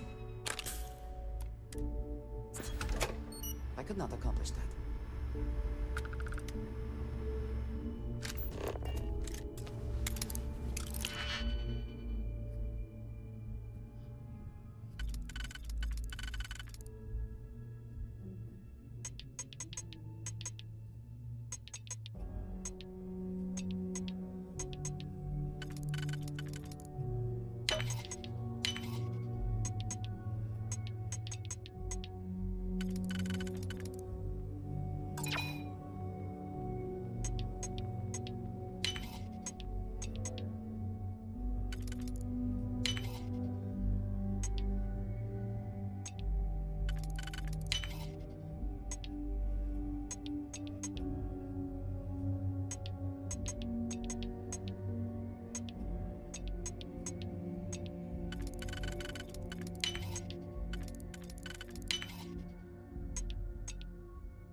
Go.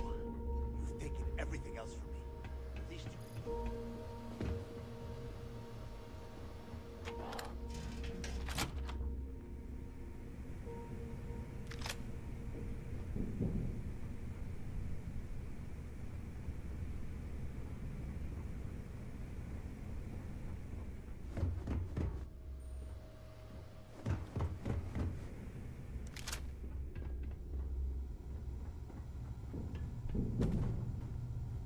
So you disarmed the bomb. So you disarmed the bomb. Then, for our deal, Pathetic. you can tell your commander I will come peacefully. Weak.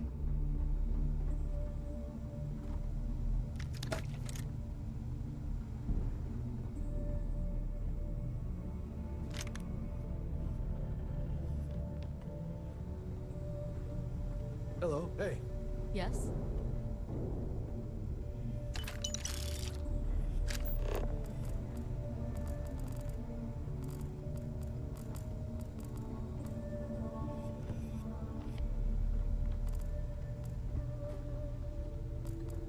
So you disarmed the bomb. For our deal, you can tell your commander I will Yes. come peacefully.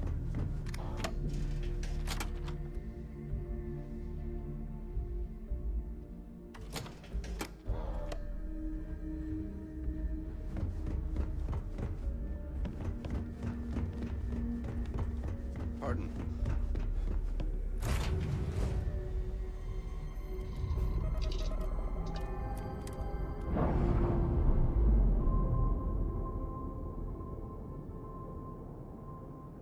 Ships detached. We're clear.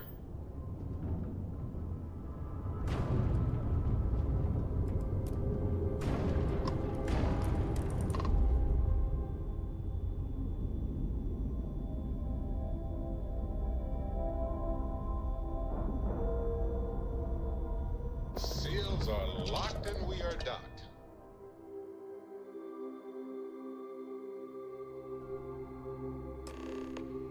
That was real impressive flying, kid. You earned your wings today. Thank you, sir. I was just trying to do my part.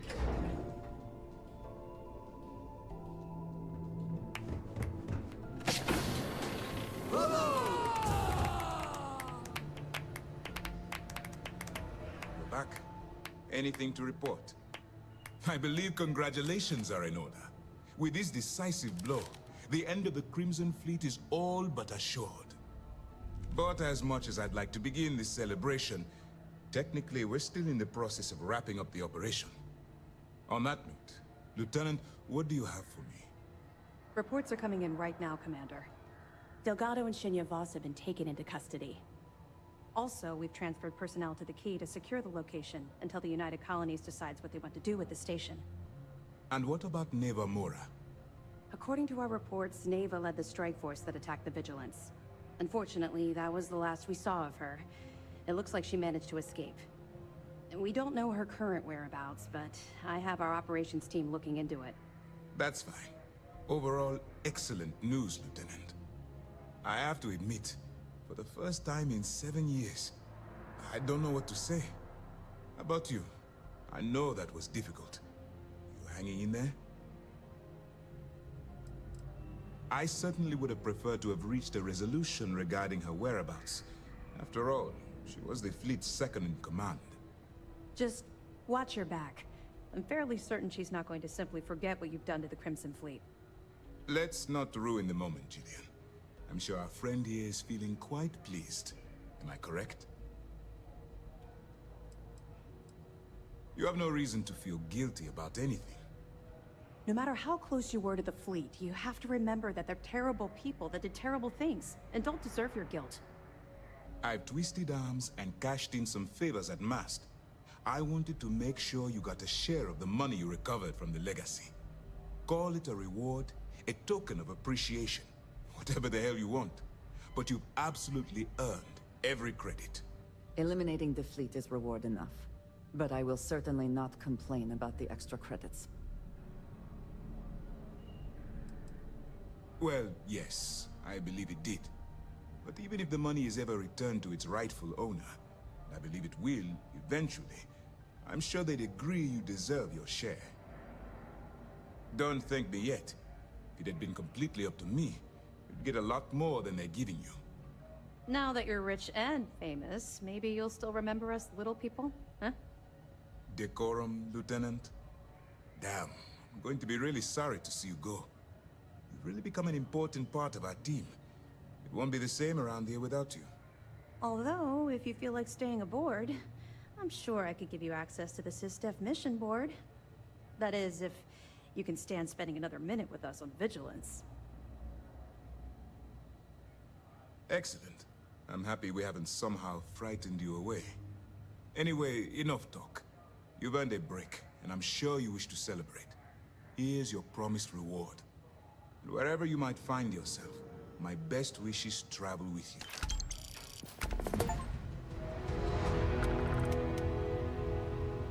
With the fleet gone, I briefly... Their remnants are still scattered across the galaxy, including Neva Mora. And beyond the Crimson Fleet, piracy will always be an issue, so long as ships traverse unregulated space. In other words, it's not time to retire just yet. There's still plenty of work to do. Long story, and one I'm not at liberty to tell. I will likely take a moment for myself and drink to those we lost in this fight.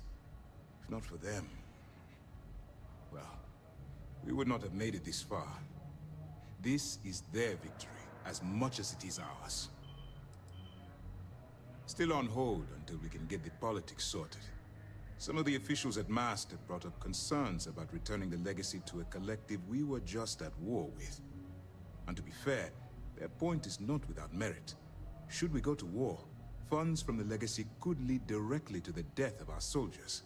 There is also talk that the Legacy could be a bargaining chip in any future peace talks, and simply handing it over could cost us leverage.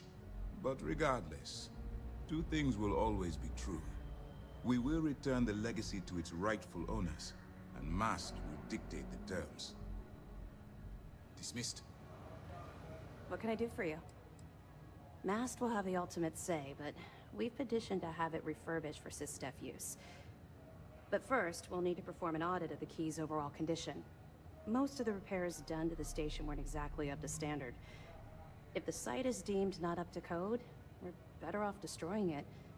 That would also have political value, given the embarrassing history behind it. For now, we have a strike team dedicated to sweeping the area for explosives. Once they give the all-clear, forensics will come in to gather evidence. After that's done, then we'll start the audit of the station's condition. It's a process. That's right, since you're no longer undercover, you now have full access to our mission boards, just like other special agents. Permission to speak frankly, sir? I get that. Completing the mission while having to balance different allegiances can be exhausting. Now, your objective is simple. Find the fleet and dispose of them. To that end, if you're in need of anything ship-wise, talk to me, and I'll have our maintenance crew take a look. No more bartering for scraps at the depot. You'll have full access to the best the UC has to offer. It'll be my pleasure. What can I do for you? Not sure it needs it. Understood.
People are gonna be talking about this day for a long time. One hell of a party in your honor. This was Talking about You know, I had my doubts about you. Once a criminal, always a criminal. You know how it is. But then I asked myself, as spectacular as I am, can I do what you do? And the answer was an emphatic no. See, I'm a great shooter, but a straight shooter. And that wasn't going to win this war. What we needed was someone standing on their side, with a boomerang gun. We needed someone whose bullets curved. No ride like a blindside. That's what I say. Anyway, heard you talk to Ikande already. Bet he sprained something trying to pin the candy on your chest. But honestly, you deserve it. Hero? The commander will probably want me chasing down stragglers. We'll see. For now, I'd say we've all earned a little R&R. You, especially. Long story. I got my start in the academy and made a name for myself hunting the Crimson Fleet. I eventually got recruited to do test flights on a star station orbiting Lloyd's Rock. Me and 3 other Archangel pilots did some work on some extremely dangerous prototypes. But I caught in a few favors and got back home with Sistef. Someone with my talents needs to be here, where the action is. Yeah, it was. And you can probably guess what project it was for. Yeah, I thought you might. I heard the fleet sent you up there for some more pirate work. Even more impressive, you managed to do it without taking any lives. Maybe I misjudged you. That's more than I can say for myself, given the history of Project Archangel. We were testing prototype fighter ships. Experimental engines, weaponry, the works. The 4 of us were the best of the best. Emphasis on the were. I was one of 4 pilots recruited for the program. My codename was Azrael. At the time, I embraced the name. The Angel of Death hunting Crimson Fleet pirates in a prototype ship. But even for an angel, pride always comes before the fall. The official word is I was transferred back to Sistef because the need was great. The reality is I was kicked off the unit. I was so bored on that station, I spent all my time in the barracks drinking cases of smuggled booze. When the time came for my test flight, I was so wasted, one of the others had to cover for me. The engine caught fire right after takeoff. Pilot, crew, gone in a flash. No, they were just doing their job. The only one who wasn't pulling their weight was me. People tell me all the time it's not my fault. But fault's got nothing to do with it. I should be a dead man. Instead, some other pilot took my place. Renegade. I cut my teeth on space trucks, believe it or not. Before I got my stripes, I was just another cargo hauler trying to earn an honest wage. But after a couple slick escapes, I got recruited to the academy and went from dodging pirates to hunting them. Thing is, some of my best tricks were with a big rig. Ever try a pitchback with a Hope Tech truck with 2 fleet wraiths on your tail? Compared to that, doing it with a military fighter is a piece of cake. Something Stay important frosty. or just conversation?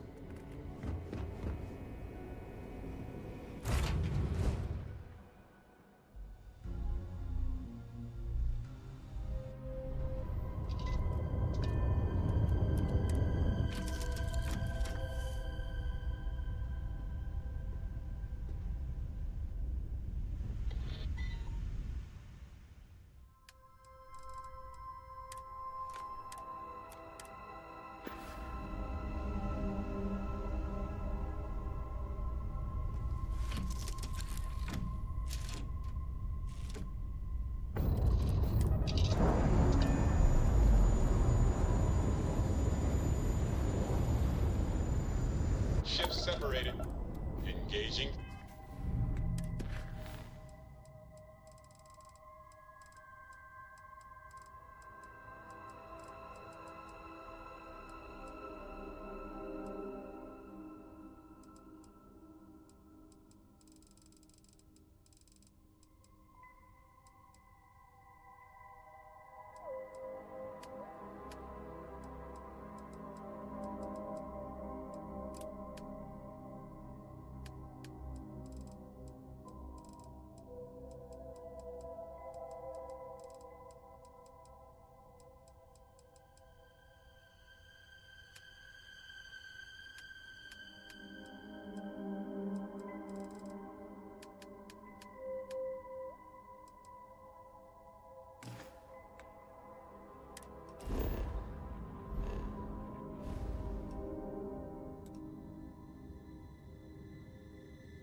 All right.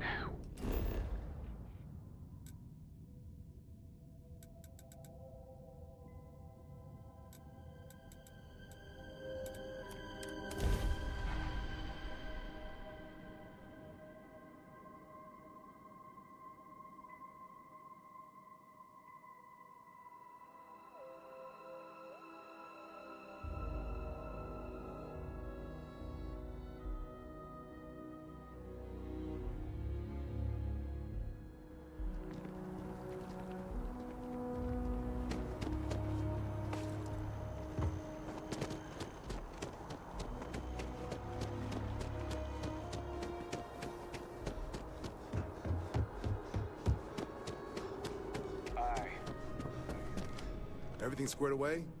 Come around then? Ready to start your journey towards becoming a full captain in the UC Vanguard? Fantastic. Then just follow me.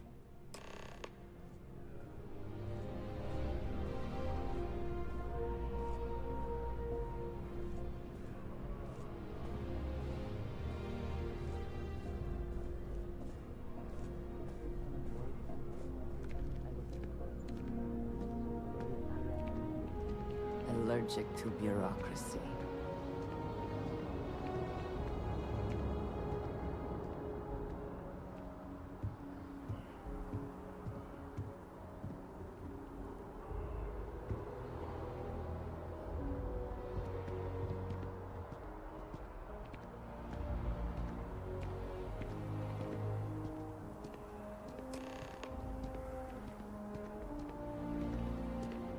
Wouldn't be right doing this where we couldn't see the stars. Now, raise your right hand. The motto of the Vanguard is Supra et Ultra, above and beyond. That is where we serve, beyond the furthest reaches of the United Colonies military, and with honor and duty above reproach. Do you swear to protect and defend the citizens of the United Colonies to the best of your abilities? And to uphold the values of the Vanguard, honor, loyalty, self-reliance in all your actions as a member of the United Colonies Navy? Then let me be the first to officially welcome you to the United Colonies Vanguard. Now, only thing left is getting you that probationary mission. And what I've got is comms repair. Group trying to refurb an old colony war processing plant on Tau Ceti 2. Sounds like they'd barely gotten set up when their communications died. Place is as isolated as they come, so Brass wants a Vanguard to deliver the repair suite and ensure anyone present is safe and secure. So, can the people of Tau Ceti 2 count on you? That's the spirit. Head down to the spaceport and talk to Crew Chief Harath. He'll get you the repair suite plus your new recruit kit. Oh, and your advance. Give it your all out there. Supra et Ultra.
Leave New Atlantis for good.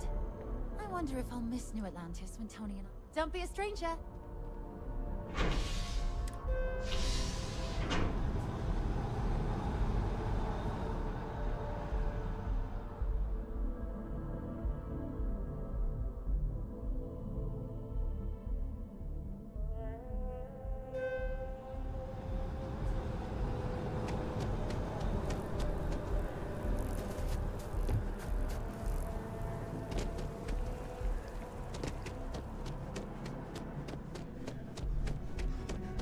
you're finding everything you need. There is a bit more in the back. Oh, please, take a...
Thanks for shopping at Jemison Mercantile.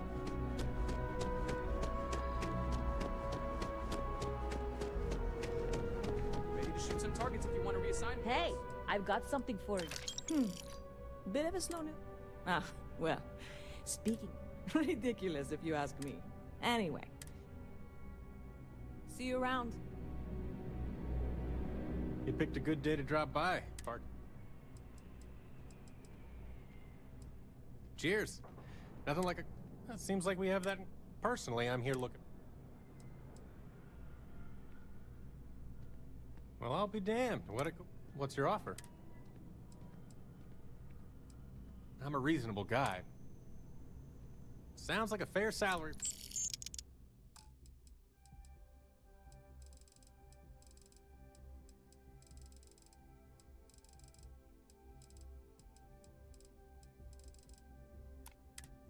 I'll head straight to my post and get to work. Howdy. Saw your ship come in.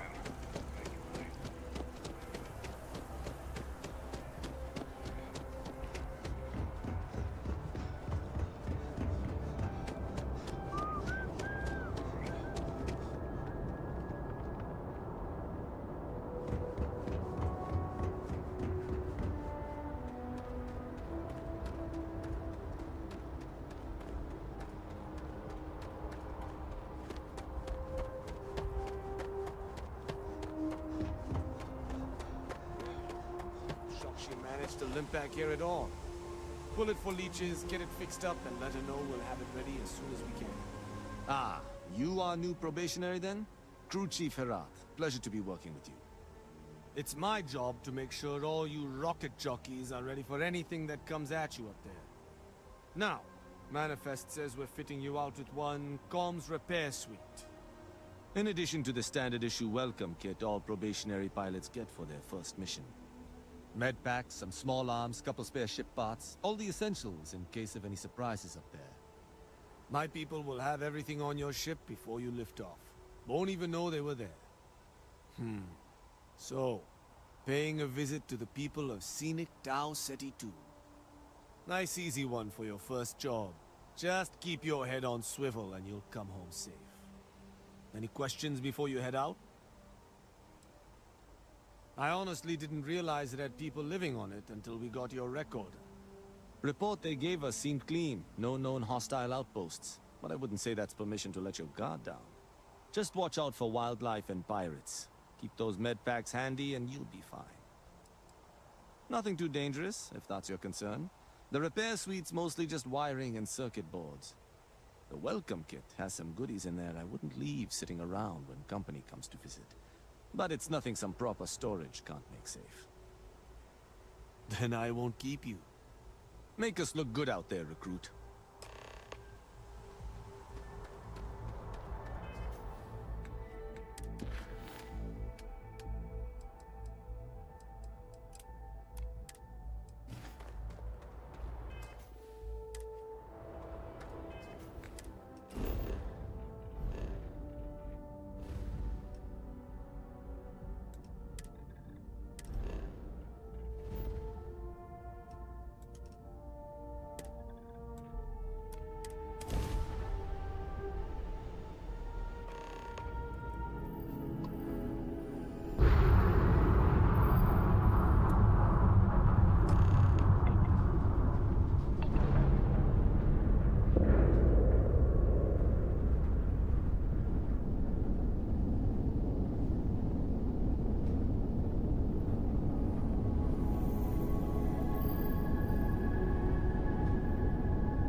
Docking complete.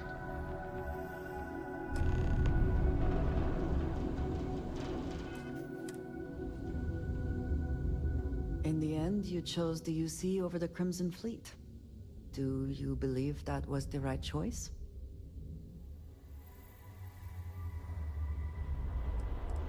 I wondered if that might be the case. I certainly dislike the idea of aiding the United Colonies. Did getting that close to Delgado and the fleet make it difficult at all? It can be harder to act against someone once you get to know them. Nor do I think you should be, but in this case, I believe you made the right call. They were pirates, after all. It would be foolish to think, though, that we have seen the last of the Crimson Fleet. We may have eliminated the leadership, but there are many more pirates out there.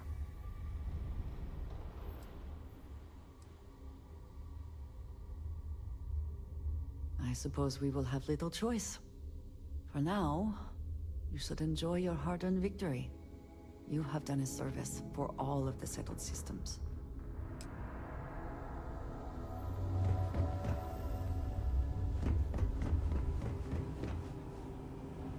Havershaw can help you if you need any. Walter is quite proud of what his company has accomplished, and for good reason. My business is switching to strategy. It just makes sense. That sort of maneuvering capability. And Mike is saying there are technical reasons your design won't work. Oh, this must be Walter's consultant friend. Please, come join us. We've been waiting for you. Hello. Hi there. It means I'm responsible for making sure our projects are carried through to completion. I'm not the one calling all the shots, per se, but I do need to ensure the people making those calls are empowered to do that within the limits the executive set for us. It might surprise you to hear that no, I have not. This is actually the first project I've led for Stroud Eklund. I recently graduated with a master's degree in engineering management. I'm actually kind of surprised they hired me. But I was at the top of my class, so maybe they didn't want to lose me to some other star yard. Anyway, I'm grateful for the chance to do good work here. You must be Walter's colleague. He informed me that you'd be taking charge of Project Kepler despite the fact that we have a fully dedicated R&D staff already assigned to it. But that's okay. I'm sure that even though you have virtually no experience with this, you'll do a great job.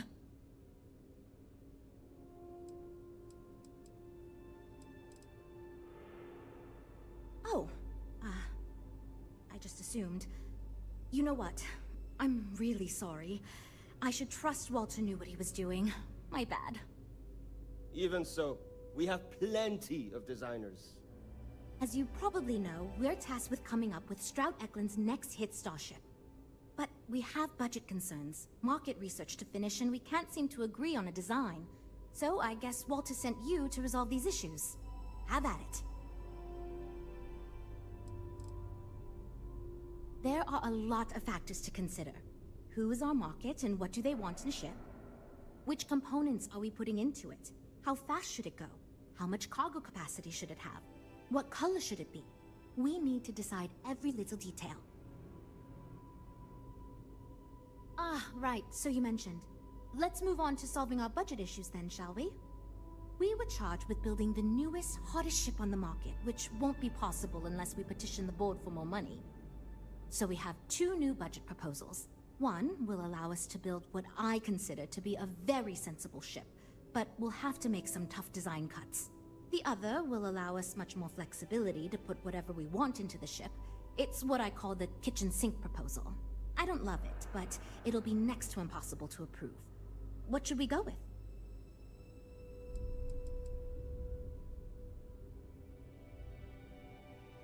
While it's true we'd be able to afford to put anything and everything into that design, it's just not practical, and the board will put more pressure on us to see that it succeeds. I worry that without constraints, my team will be disincentivized to focus this ship in any given direction. And they'll try to cram in everything but the kitchen sink, hence the name. Who knows what kind of monstrosity we'd create if we tried to incorporate all of our designs? And would something that expensive actually sell? It's more that we can only choose certain design elements at the expense of others. In other words, if we go with something in Mike's design, there's not enough money in the budget for what Ella wants. That's one of the reasons we haven't been able to agree on anything. I'd love to, seriously. It would be a huge win for us if we came in under or at that budget. But none of the viable designs for this project can be made for that amount. I've already rejected that budget, so I have to go to the board regardless. And since you're now responsible for the major decisions, which budget proposal we go with falls on you. I was afraid you'd say that. Look, I'm the one who has to go to the board with this proposal, so before I can convince them this is going to be worth it, you're going to need to convince me. Well, I'm all ears, because it's going to take a miracle to convince...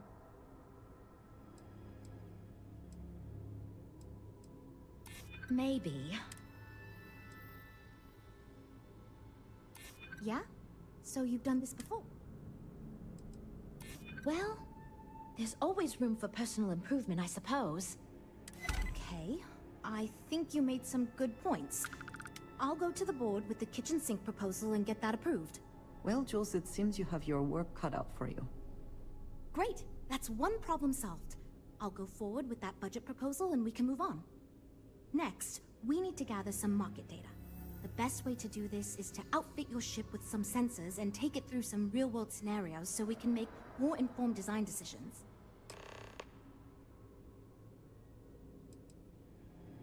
Well, Mr. Stroud believes you fit in our target demographic. We heard about some of your adventures, and we tend to agree that getting data from someone like you will be helpful. Frankly, most of our test pilots play it a little too safe, and the scenarios we run don't push the limits as much as we can get away with legally.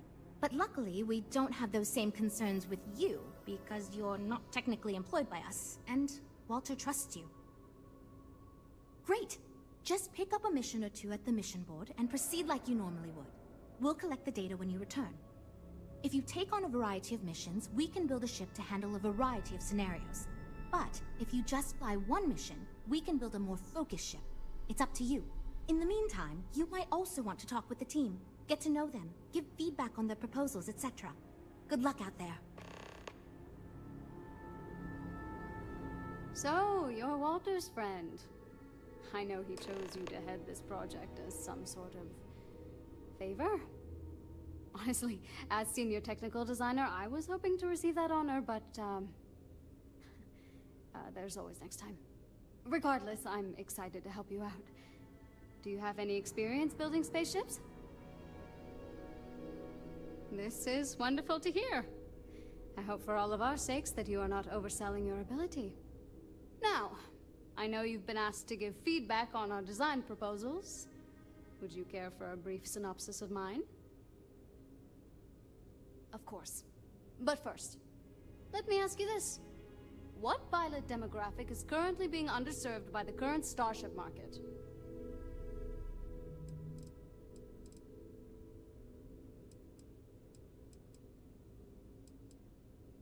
Huh. No, but interesting. I've never considered that. I should add that idea to my backlog. My idea is a little less conventional. I believe we should invest in making a dedicated exploration ship, marketed towards citizen scientists. Sure, we and other manufacturers have lines of exploration ships, but none built with the average consumer in mind. It's my hope that we can jumpstart a new era of affordable, accessible space exploration, fueled by ordinary people like you and me.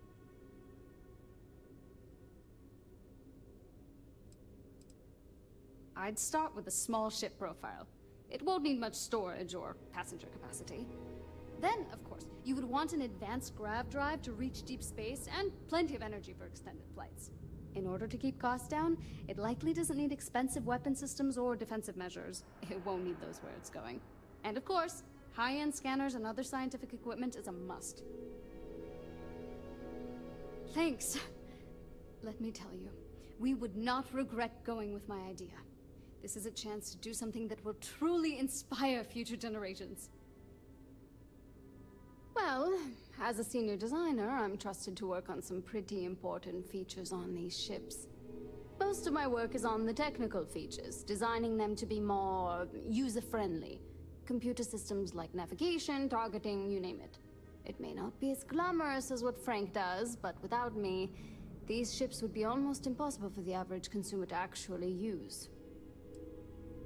Why do I feel like answering this could be a trap coming from someone who was sent here by Walter to step in and take over our project? It's not like I have anything to hide. I used to think working for a super wealthy corporation would be terrible, but honestly, it's pretty great. They've been good to me, and the stability is way better than any startup. I've had opportunities I wouldn't have anywhere else, so yeah, pretty great. Bye. We're all super glad you're here. I'm wondering if we need another chef in the kitchen. Then again, I hear Walter brought you in to finally make a decision around here. Well, how do I put this? My co-workers are smart people. But between you and me, they're in way over their head with this project. Jules especially. She's new at being a project lead, and has insisted we design by committee, so everyone's voice is heard. Admirable. But no one could agree on anything, and we're running significantly behind because of it. Good. Just so long as you don't push us to make anything too nutty. I think your decisiveness will put us back on the right track. Speaking of which, I think my plan will get us where we need to be as quickly and efficiently as possible. It's simple, no frills, and most importantly, won't cause me any major headaches on the engineering side. Let me tell you, all the creative minds around here are so concerned with designing the most innovative and fancy ships possible.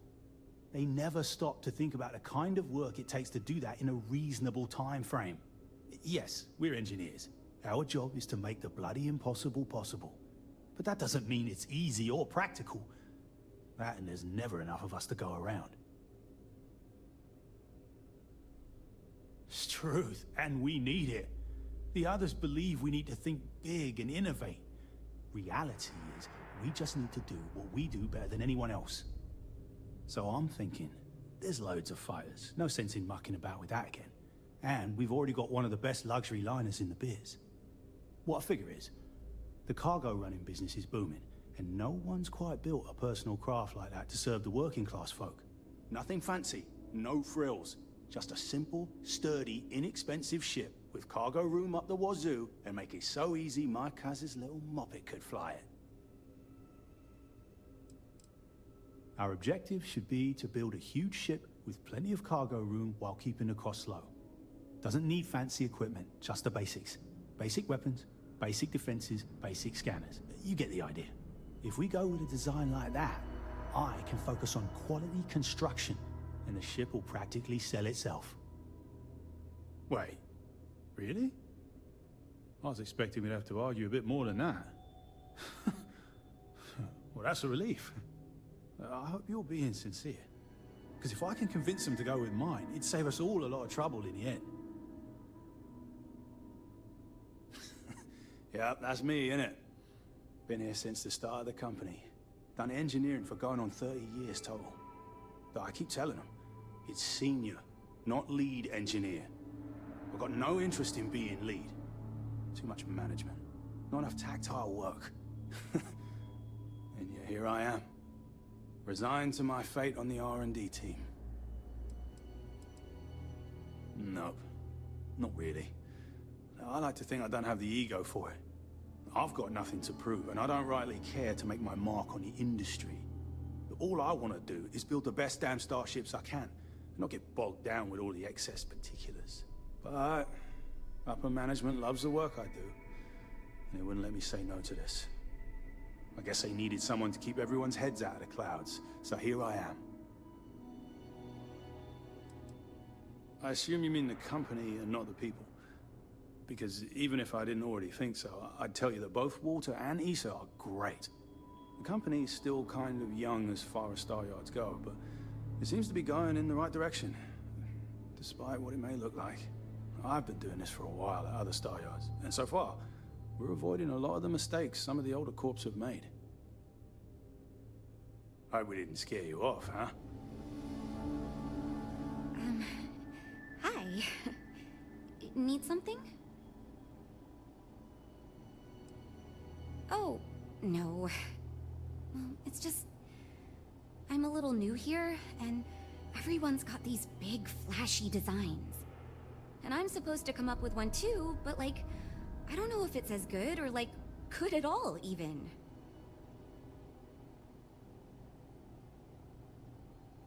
Thank you for saying that, but like, really?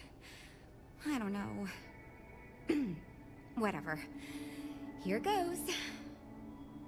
So, I was thinking that we could really use a recreational craft in our fleet. But not like super luxurious like our Adonis pleasure yacht, something marketed more towards families. Something Mom and Dad could pack up and take the kids on vacation. You probably think that's stupid, right?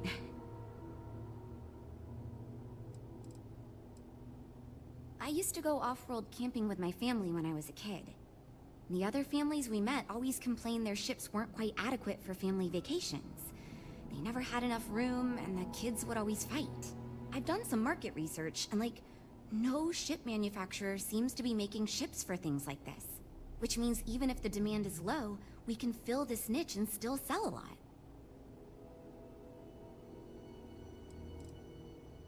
I haven't thought of all the details, but I'd imagine lots of passenger space would be a top priority. A mid-sized ship with enough room for one, or maybe even 2 or 3 families to spread out and relax. I don't think it'd need any fancy weapons or scientific equipment, so it should be pretty affordable. Families don't want to spend a fortune, so keeping the cost low will help guarantee plenty of sales. Oh, really? Wow, I am... Thank you. I'm really glad I told you about it. Well, if we end up making it, I swear I'll work up a hell of an ad campaign for it. It's interesting. I'm new, and I've never done anything like this before coming here. Marketing for ships, specifically, that is. There are so many things to think of for different demographics, like style, features, cost, and all that. And you also need to think about offensive and defensive capabilities, because space is dangerous, and people need to feel like the ship they're buying is safe. Yeah, I've only been here for a few months. I did a little marketing for Chunks before this, but it was really more of an internship. Ships are like totally different than that. I applied for the job here on a whim because I thought it'd be fun. I never expected to be hired.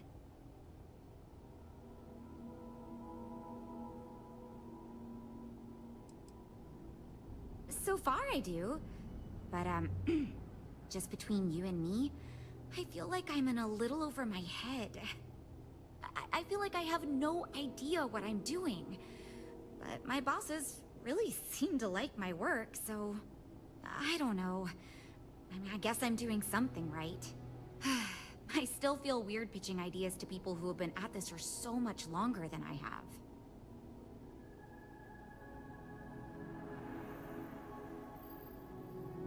See you later. You know, I have designed spacecraft for over 10 years. So, you must have really impressed Walter for him to give you this project. Or maybe it's a bit of nepotism.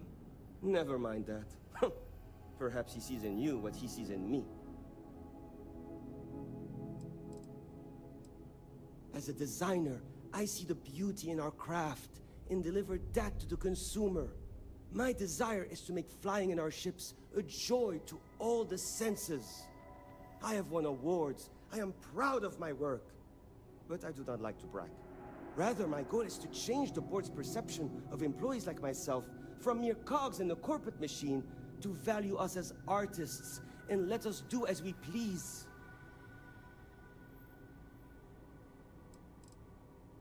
My hope is that he sees the passion in our work. In truth, I know he values me, but he has yet to truly cut me loose from the corporate reins and let me do as I wish. But I understand Walter has given you much greater control of our project. Perhaps I can learn from you and convince him I'm ready for the same. Ah, yes. At least you may be more open to my ideas than my colleagues. Maybe this is a blessing in disguise. Imagine a luxury craft designed for the most discerning of tastes. Every feature designed for comfort and peace of mind. High-end performance, precision engineering, a spacecraft for those who wish to be seen. This will be the most elite personal craft on the market. The ship should be mid-size, spacious but not bulky. We'll want to build it with the highest quality, most expensive modules available. It should feel safe, but not threatening. Focus on defensive measures, not aggressive weaponry. Above all, you should be able to picture your favorite celebrity, or Walter himself, flying this ship and influencing others to buy as well.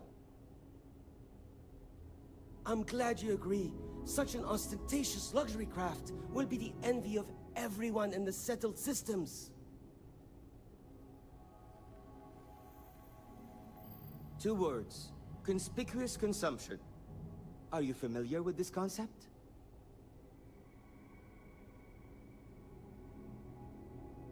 Of course you do. I'm glad you understand. Imagine someone like Borealis stepping out of one of our shining luxury ships. Everyone would want to look that cool. Not only would I have the chance to work on a dream ship, but that kind of exposure is guaranteed to sell it.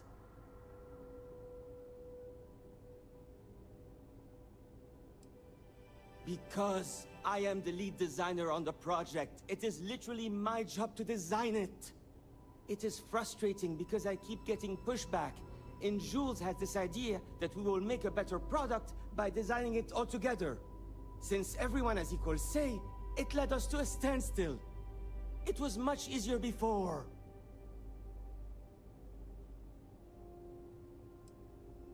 Just because I do not like how corporate we have become, doesn't mean I don't like getting paid. Besides, with every successful ship I design, I believe I can influence the company to shift away from typical corporate bullshit and back to taking risks by pursuing art and innovation. Then again, here we are. Later.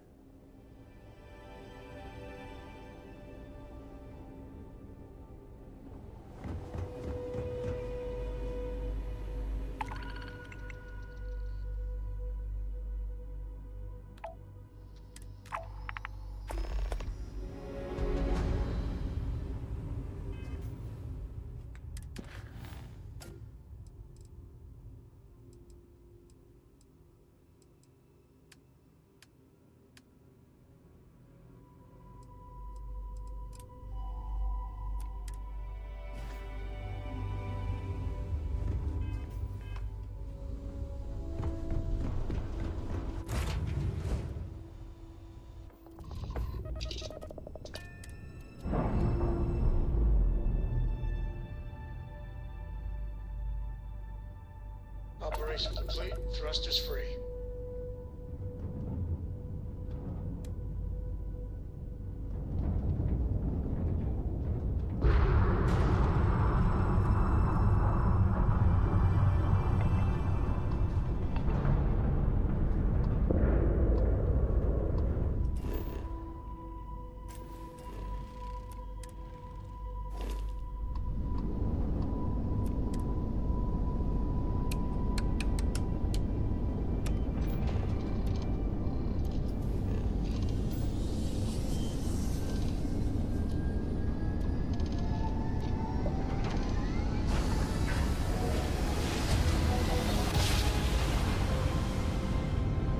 Great-grandfamily made that drive, right? We're here.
Ready here.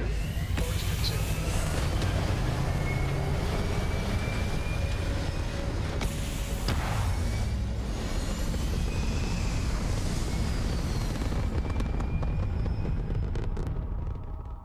and we're back where we belong.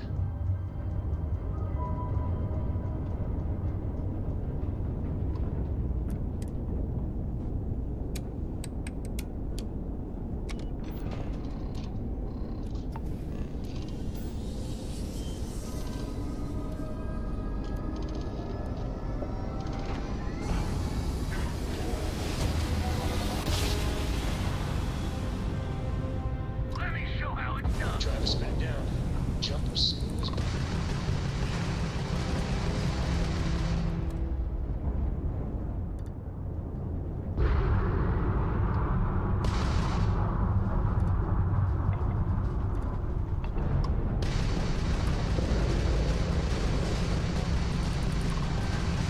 Their engine is online.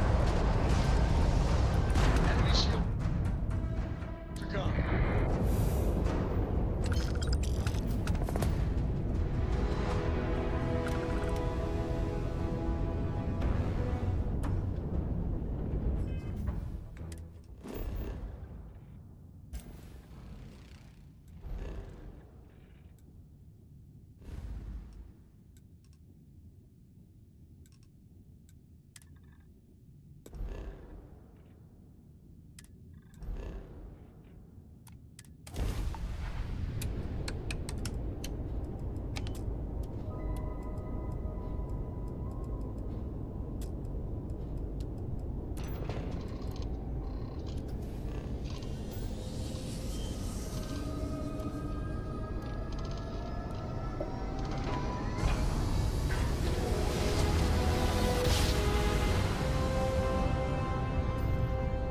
Another jump down.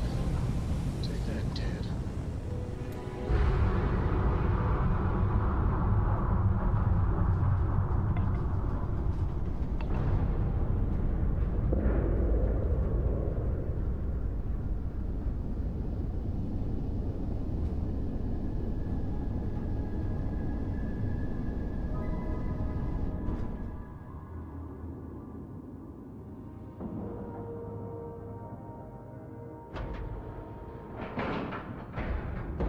Docking in 3, 2...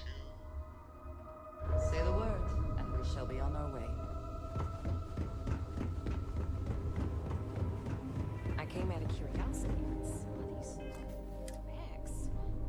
We've got people poring over the data you collected as we speak.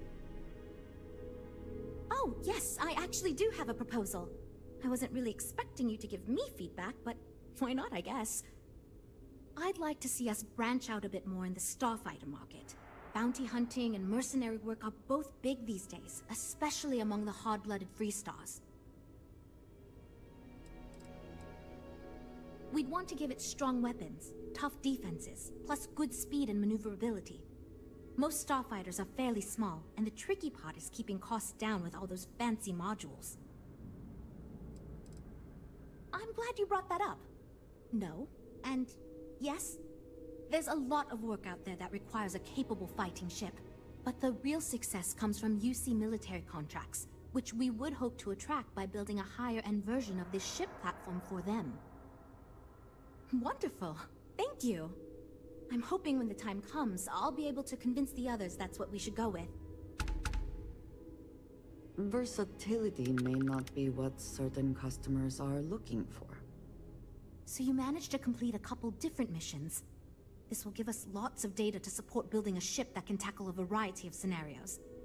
Of course, if we build a ship like that, we may need the kitchen sink budget, but we'll see. Thanks for your help. Now we just need to solve our interpersonal issues so we can agree on a design. Easy, right?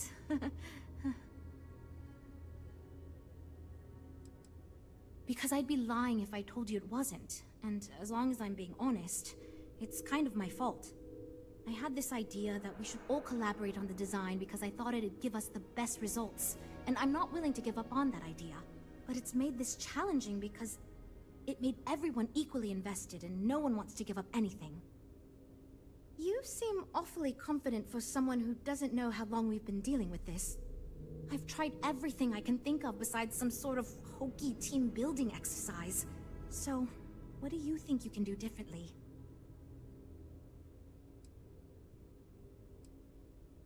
Okay, for real. It's mostly been just a bunch of arguing. First, we tried a group brainstorming session, and that went about as well as you can imagine. We tried individual designs, but that backfired. We've had meetings focused on individual aspects of the ship, and that just prolonged the process. I could have put my foot down and made a decision, but then I'd be giving up on my idea that collaboration will build us the best ship. That, and I don't want anyone to resign because of me. You know what? Why not? I'll try anything at this point. Stranger things have happened. And since you mentioned the idea, I think you should be the one to lead us in the guided meditation. Just feed us a steady stream of whatever positive affirmations you've got. I don't know if it will solve the design conflicts, but maybe it'll get everyone working with each other again. And I'll take what I can get, even if it leads to a more ridiculous design. So, you're sure about this? Okay, this should be interesting, since I doubt any of us know what we're doing with this.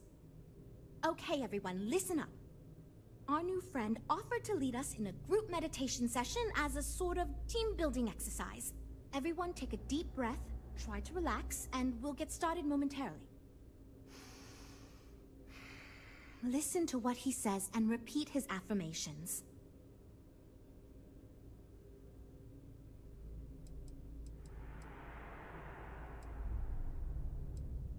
Teamwork. Teamwork. Together. Yes. Because Mr. Stroud is requiring us to listen to your friend, and I have every intention of doing just that because I like my job and I don't want to get fired.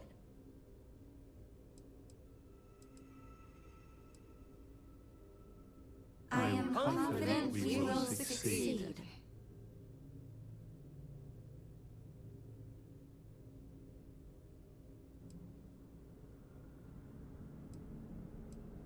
I trust my teammates are doing their best.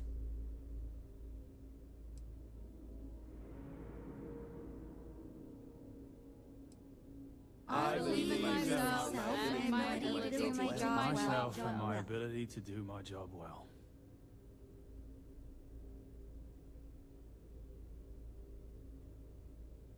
We will get this project back on track. Nothing can stop us from success. Okay, I think that's enough of that. Thank you for leading us.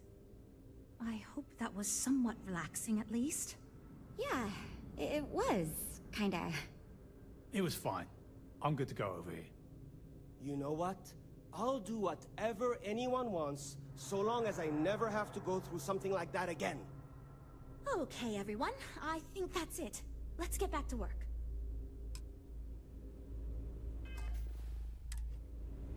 Well, we're making progress based on the decisions you made. Well, I'm not quite sure what kind of ship we're going to end up with, but it should be capable in a variety of situations.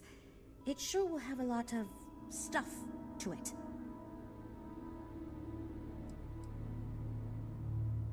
I hope not, but it's possible. If the ship sells well enough, the board will have no problem increasing the budget next time. The data you gathered for us will last a while too. And I think I picked up some useful techniques from you to help us work together better.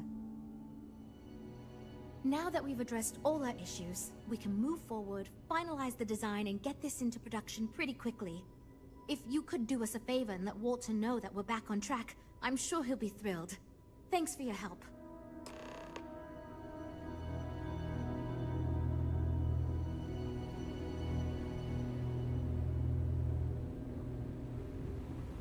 Deimos or Stroud Eklund? Habershaw's in the showroom if you're ready to buy.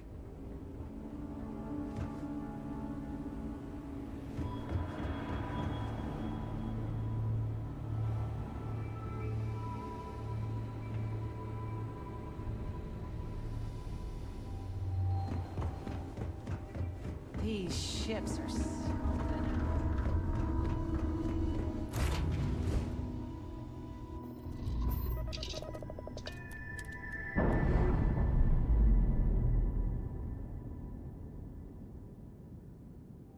Plans released. We're free.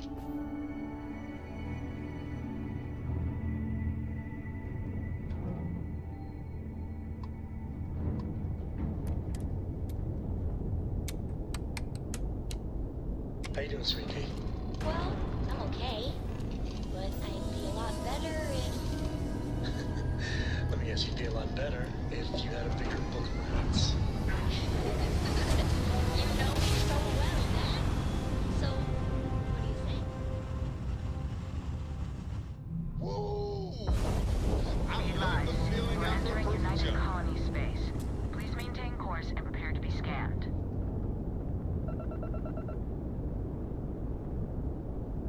Scan complete.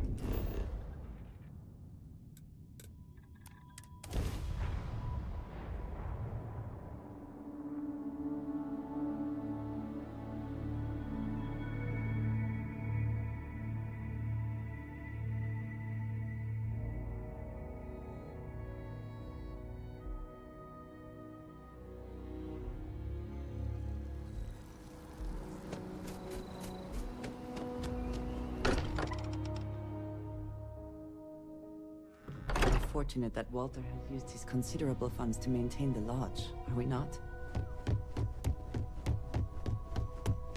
If you want it. Hi there. How's it going? You forget how much you... Good to hear. I figured as much. See, I just finished looking over the final design they sent over before you arrived. I've got to say, it's certainly interesting. They managed to cram just about everything they could into it. Honestly, I don't think it ever occurred to me to do something like that. I'll be honest with you. This is the most expensive ship we've ever made. But I'm confident we can set a price point to make it work. I'll be happy to make it my new personal ship. Additionally, I want you to have one of the first off the assembly line for all of your hard work. Feel free to pick it up at the Star Yard. Thanks again.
Ship's docked.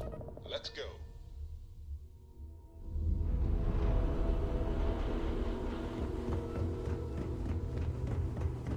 Welcome to Stroud Eklund. Not much going on. I can't believe Stroud pulled this off.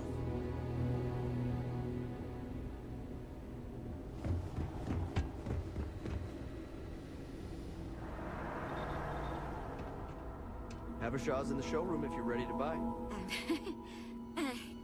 Catch you around.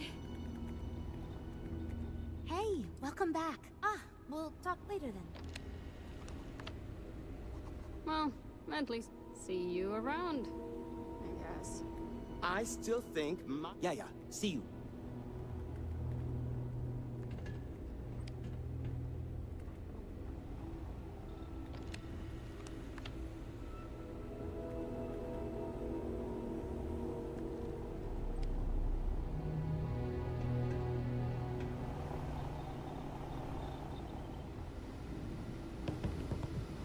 What's up, mate?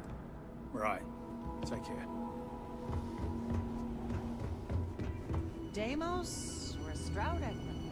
We have a state-of-the-art R&D department here. I came out of curiosity, but some of these specs, impressive. Let me know if you have any problems.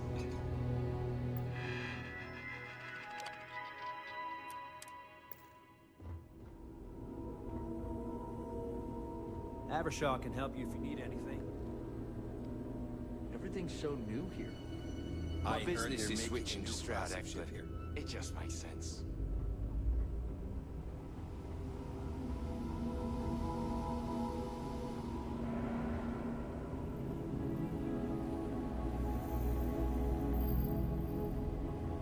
If I were Tayo, I'd be very concerned about the new Stroud Eklund models.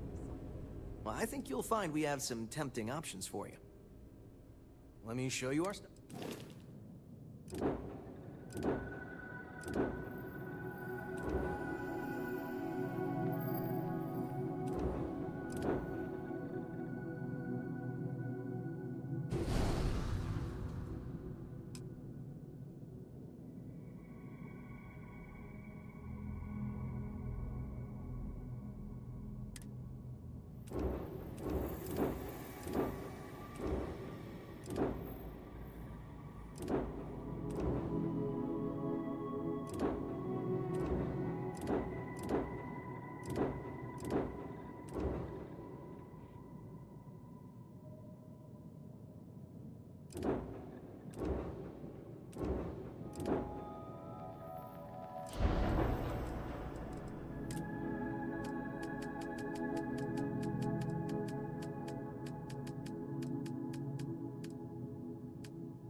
Are you ready to do some business? A wise choice.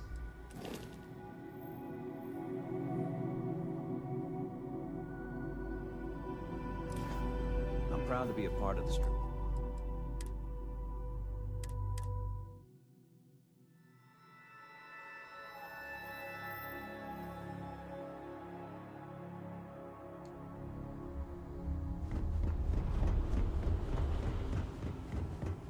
You have a good day.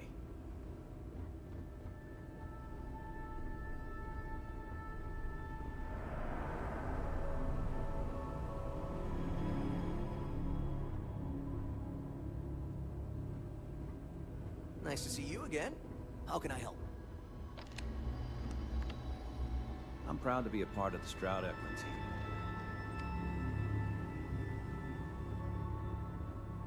Stroud Eklund may be new. Of course.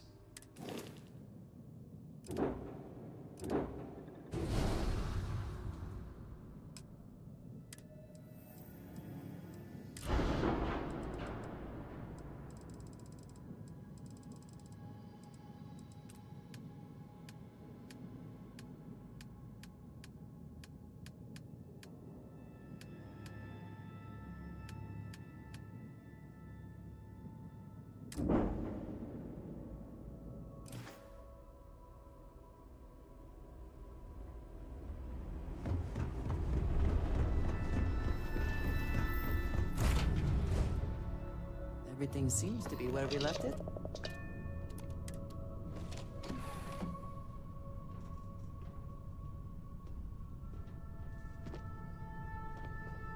It's a strange feeling, knowing you're living through some real history. You've got my attention, Captain.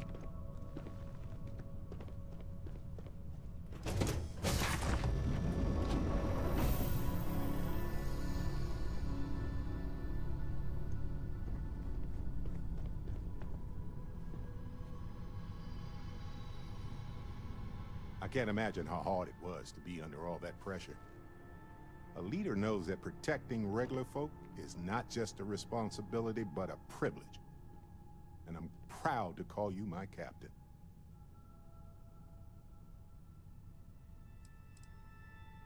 You're worried that you should have sided with a bunch of lying, murderous thieves? Hey, it's okay to second-guess yourself sometimes, but this isn't the time. You did right by us all. Modest, too. They're gonna make a statue out of you, or carve your face on a moon or something. What you did took nerves. Befriending Delgado like that was a huge risk. If he had gotten to you, convinced you to side with them, I don't know what we'd be dealing with right now.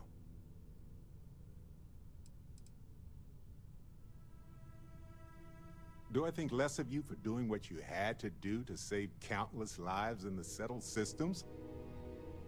Let me think. Not even slightly. You're a damn hero for what you did. You better not ever think otherwise. Look, I get what you're saying, but you saw an opportunity and you took it. It was his weakness, not yours. And if they regroup after all this, they'll be weaker next time. All thanks to you. That's a worry for another day, boss. That's the hope and the dream. But if they do, we'll deal with it. Simple as that.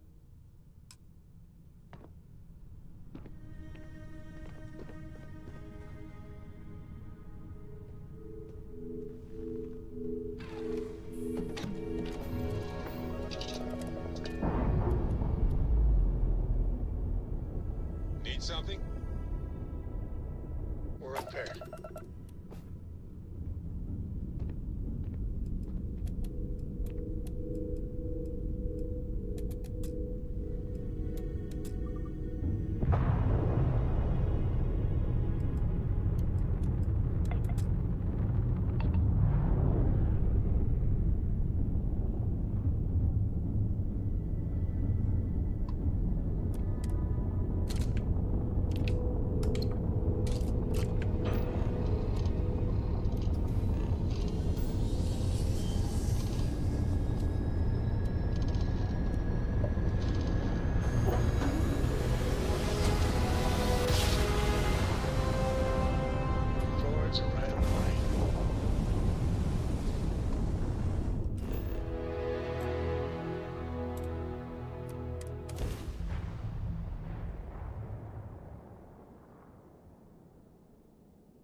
It seems unusually quiet here.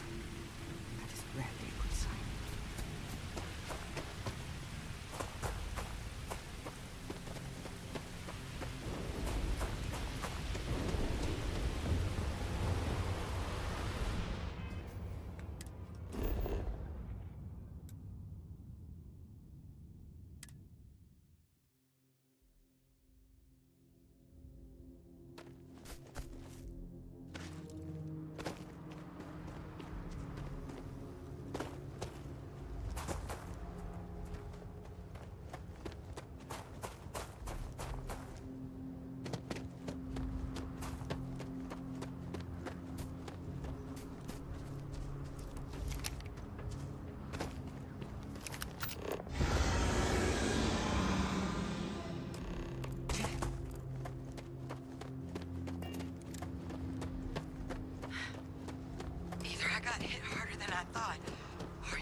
So what do we got here?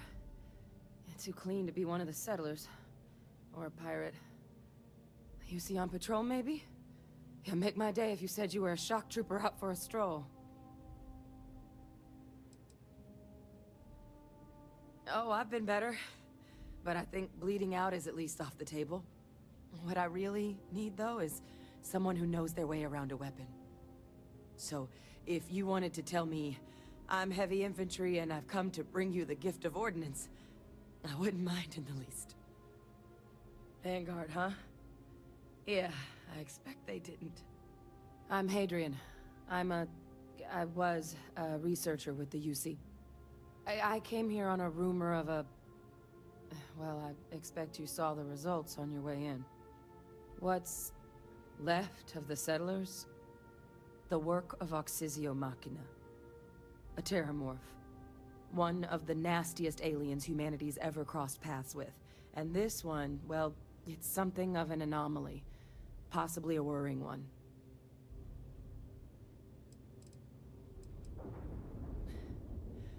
Among apex predators, they're the pinnacle.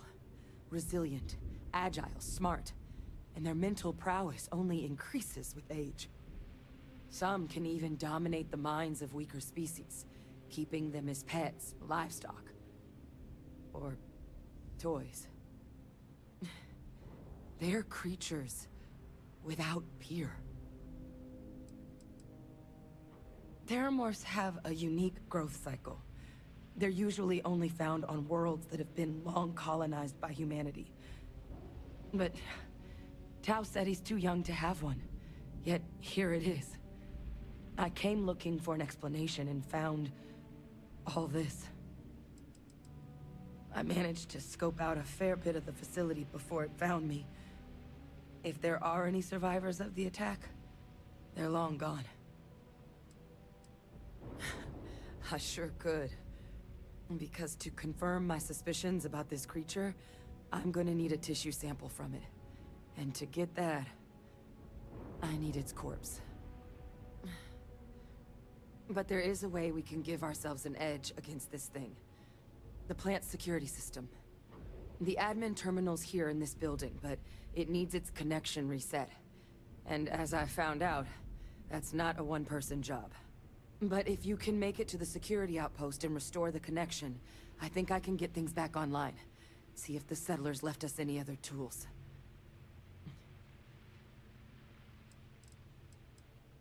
The settlers outfitted most of the buildings with turrets at some point. Not sure how many are still operable, but at least a few appeared to be in fighting shape. There were also some sensors scattered around the facility that I didn't recognize.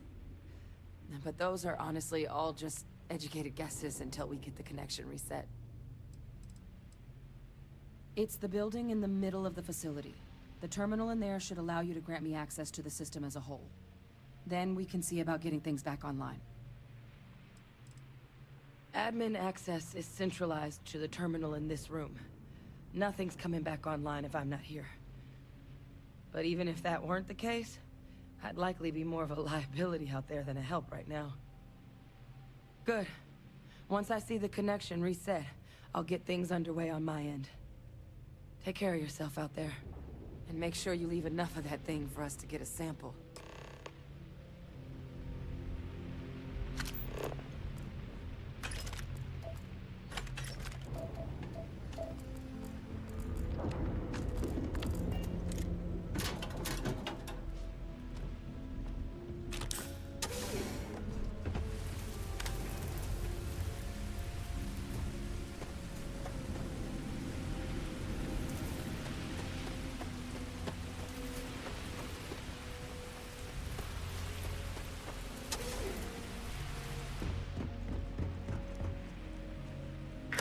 System offline.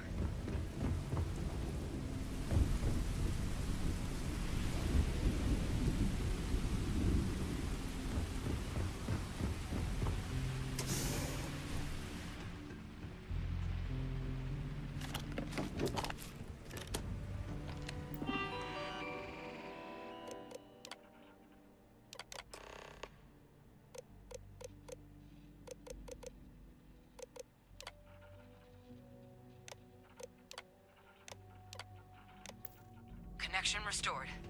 I'll make this quick. Plant's turrets took a beating, but I should be able to get you a couple of kill lanes.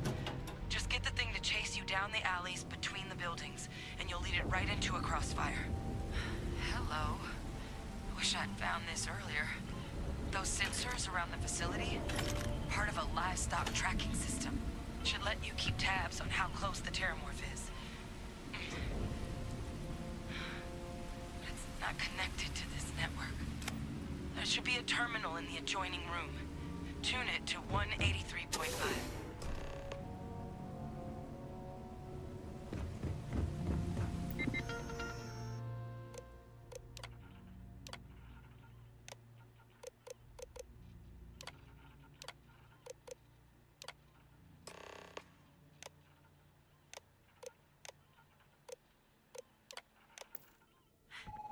Tracker's reading green. What's that sound? The security lockdown is active. Shit. Stop. Stop whatever you're doing and get in cover. It's on the move.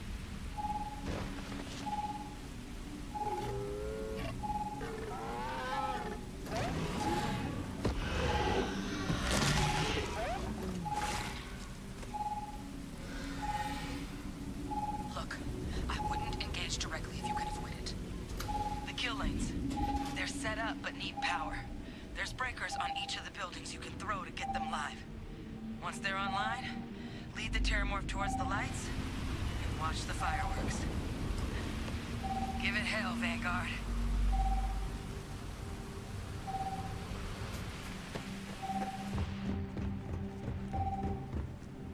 Power levels insufficient. Proceed to next power breaker.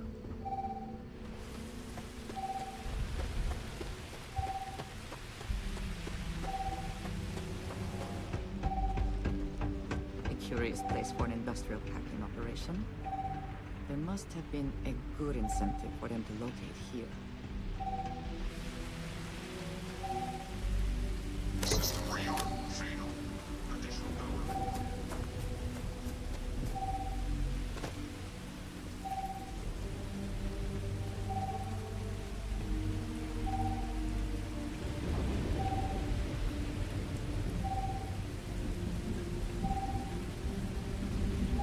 Local defenses restored.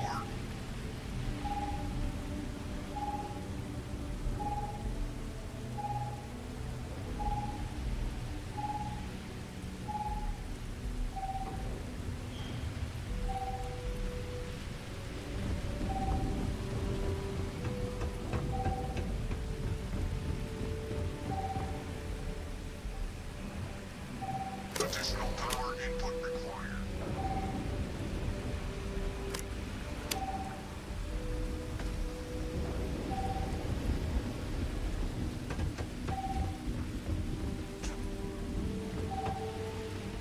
Weapon group activated. Stand clear.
you think, to mark the occasion, we would be allowed to take some pictures? As a trophy?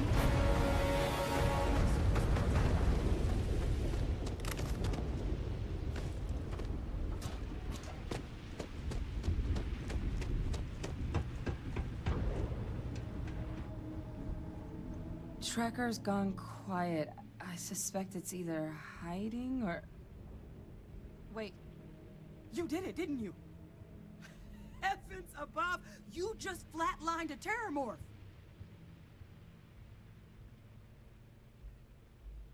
Oh yeah, taken care of. No big deal. You didn't happen to grab me a tissue sample, did you? A lot of life gets recorded in our cells. Like, for example, if this terramorph's cells have certain radiation or chemical exposures, it could point to it having been transported on a ship. Then, we could start getting some answers about this thing. So, did you manage to nab one? Not doing this one out of the goodness of your heart, huh? I'll give you what I can. You certainly deserve it. Forewarning, though, I'm not exactly New Atlantis royalty. All right. I spotted a microscope downstairs. Let's see if we can't get to the bottom of this.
Someone looked that for a reason. Let us see what it is. Older model. Okay, let's see what you can do. Running basic diagnostics. Nothing. Maybe a flag scan? No. Spectrograph. Damn. This equipment, it's not set up to do a proper analysis of our sample. But this terramorph being here, of all places, it doesn't make sense. Humanity's spread plenty of creatures in our travels across the stars. Pets, livestock, pests. But terramorphs, they're different. To our knowledge, no one's ever spread them intentionally. Yet somehow, they follow us. So when humans settle a world, 70 to 100 years later, terramorphs tend to just appear. No one knows how or why. Dangerous, but at least predictable. Talseti, though, it's too young to have a native population. It's only been colonized 20 years? But then the other option, someone captured one of the deadliest predators in the galaxy just to wipe out some settlers minding their own business? That seems awfully implausible. Which means we're either looking at a truly strange murder or a faster type of terramorph growth, the results of which could be catastrophic. Terramorph outbreaks have taken down far bigger colonies than this one. You're right. We don't have enough information. Time was, I had access to one of the best repositories of terramorph research in the galaxy. Seems a natural place to start looking, if I can figure how to access it. But we also need to get this sample properly analyzed, get confirmation on just how concerned we should be. Luckily, I think I know just the person to help with the sample. What would you say to delivering this to him for me? I'd do it myself, but I need to call in some favors. See if I can't get access to that terramorph data. Plus, maybe just pop by a hospital for a little bit. Clear it with your commander first if you have to. You can even show them this. My gene tag. Tell them Hadrian Sanan is worried there could be more attacks on the horizon. They should recognize the name. I was, long time ago. Family tradition. But I know some of the folks from my old unit moved into the Vanguard. A couple even owe me favors. If I'm lucky, your commander is one of them. Oh, you don't understand what a weight off my shoulders that is. I need Dr. Percival Walker to put together a sample analysis for this thing. Full workup. He'll know what that means. I'm not sure exactly where to find him, but last I heard he was contracting with the Trade Authority on Mars. There's a place called the Sixth Circle in Sidonia. Bar run by some old friends. I'll meet you and Percival there. And here. It's not exactly a bounty, but you certainly deserve them.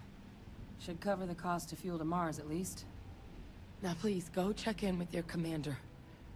We need to know what we're dealing with.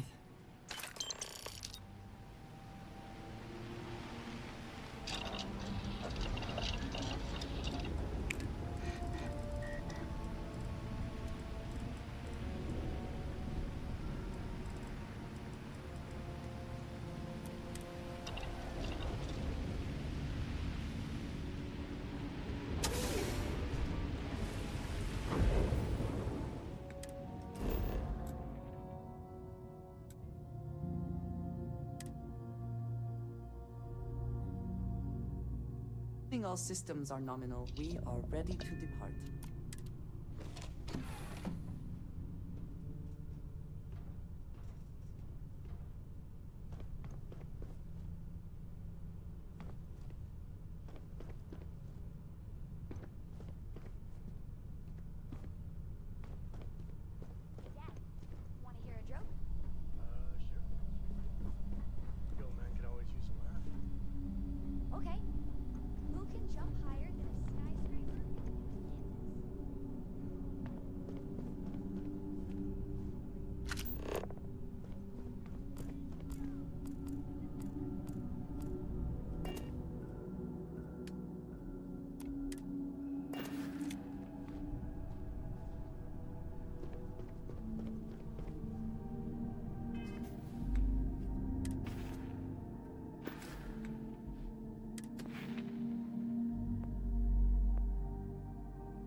Just like that, we're in space.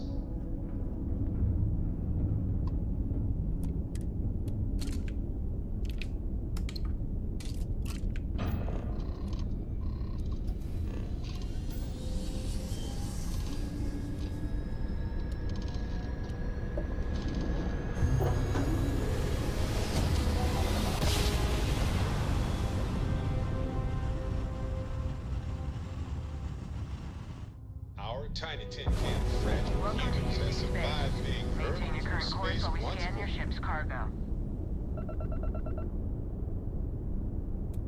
And complete.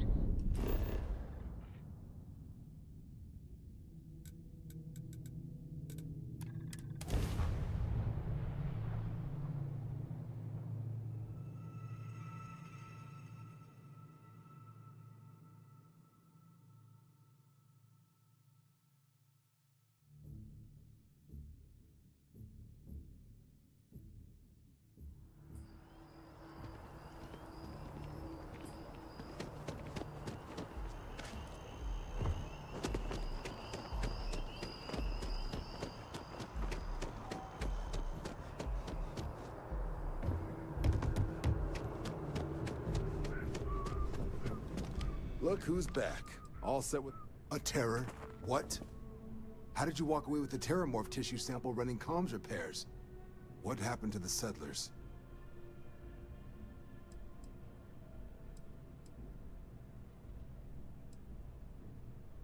A gene tag? Let me see that. Sanan. I know that name. Let me check the database. Huh. A lot of this data's been classified. Here we go. Service record. Wow. That's a lot of commendations. Seems like she served with distinction as co-head of a UC Xenoweapons division. Faced tribunal at the end of the Colony War. And was dismissed from duty. Guess that's why I'd heard the name before. If she's former Xeno warfare, though, well, we can at least be sure she knows her aliens.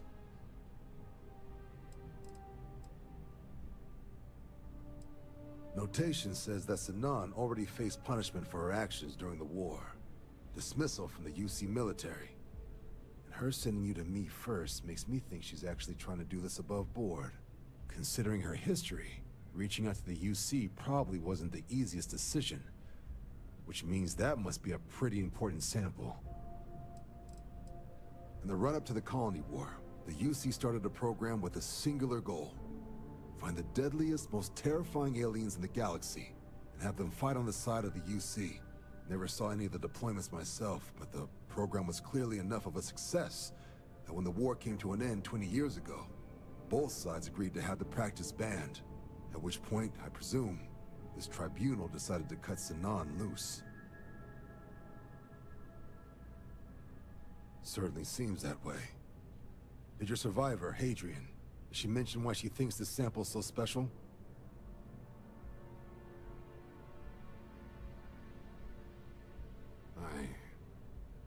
I see.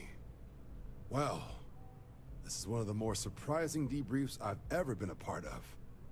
But if Hadrian Sanan thinks this sample needs to get to Mars, then we're gonna make sure it gets to Mars. I'll take care of the clearances and ensure you get your credits. Consider these your first official orders. And here, so everyone knows you're working with the Vanguard. Welcome to the Navy, Captain. Vanguard's also got some custom ship modifications.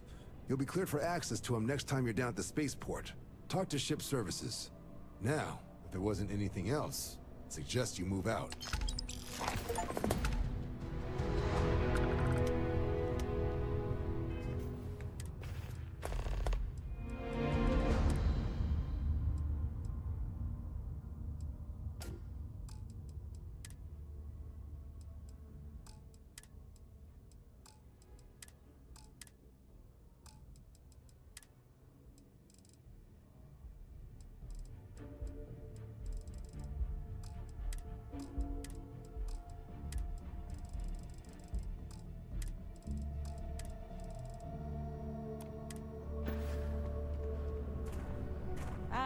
Captain.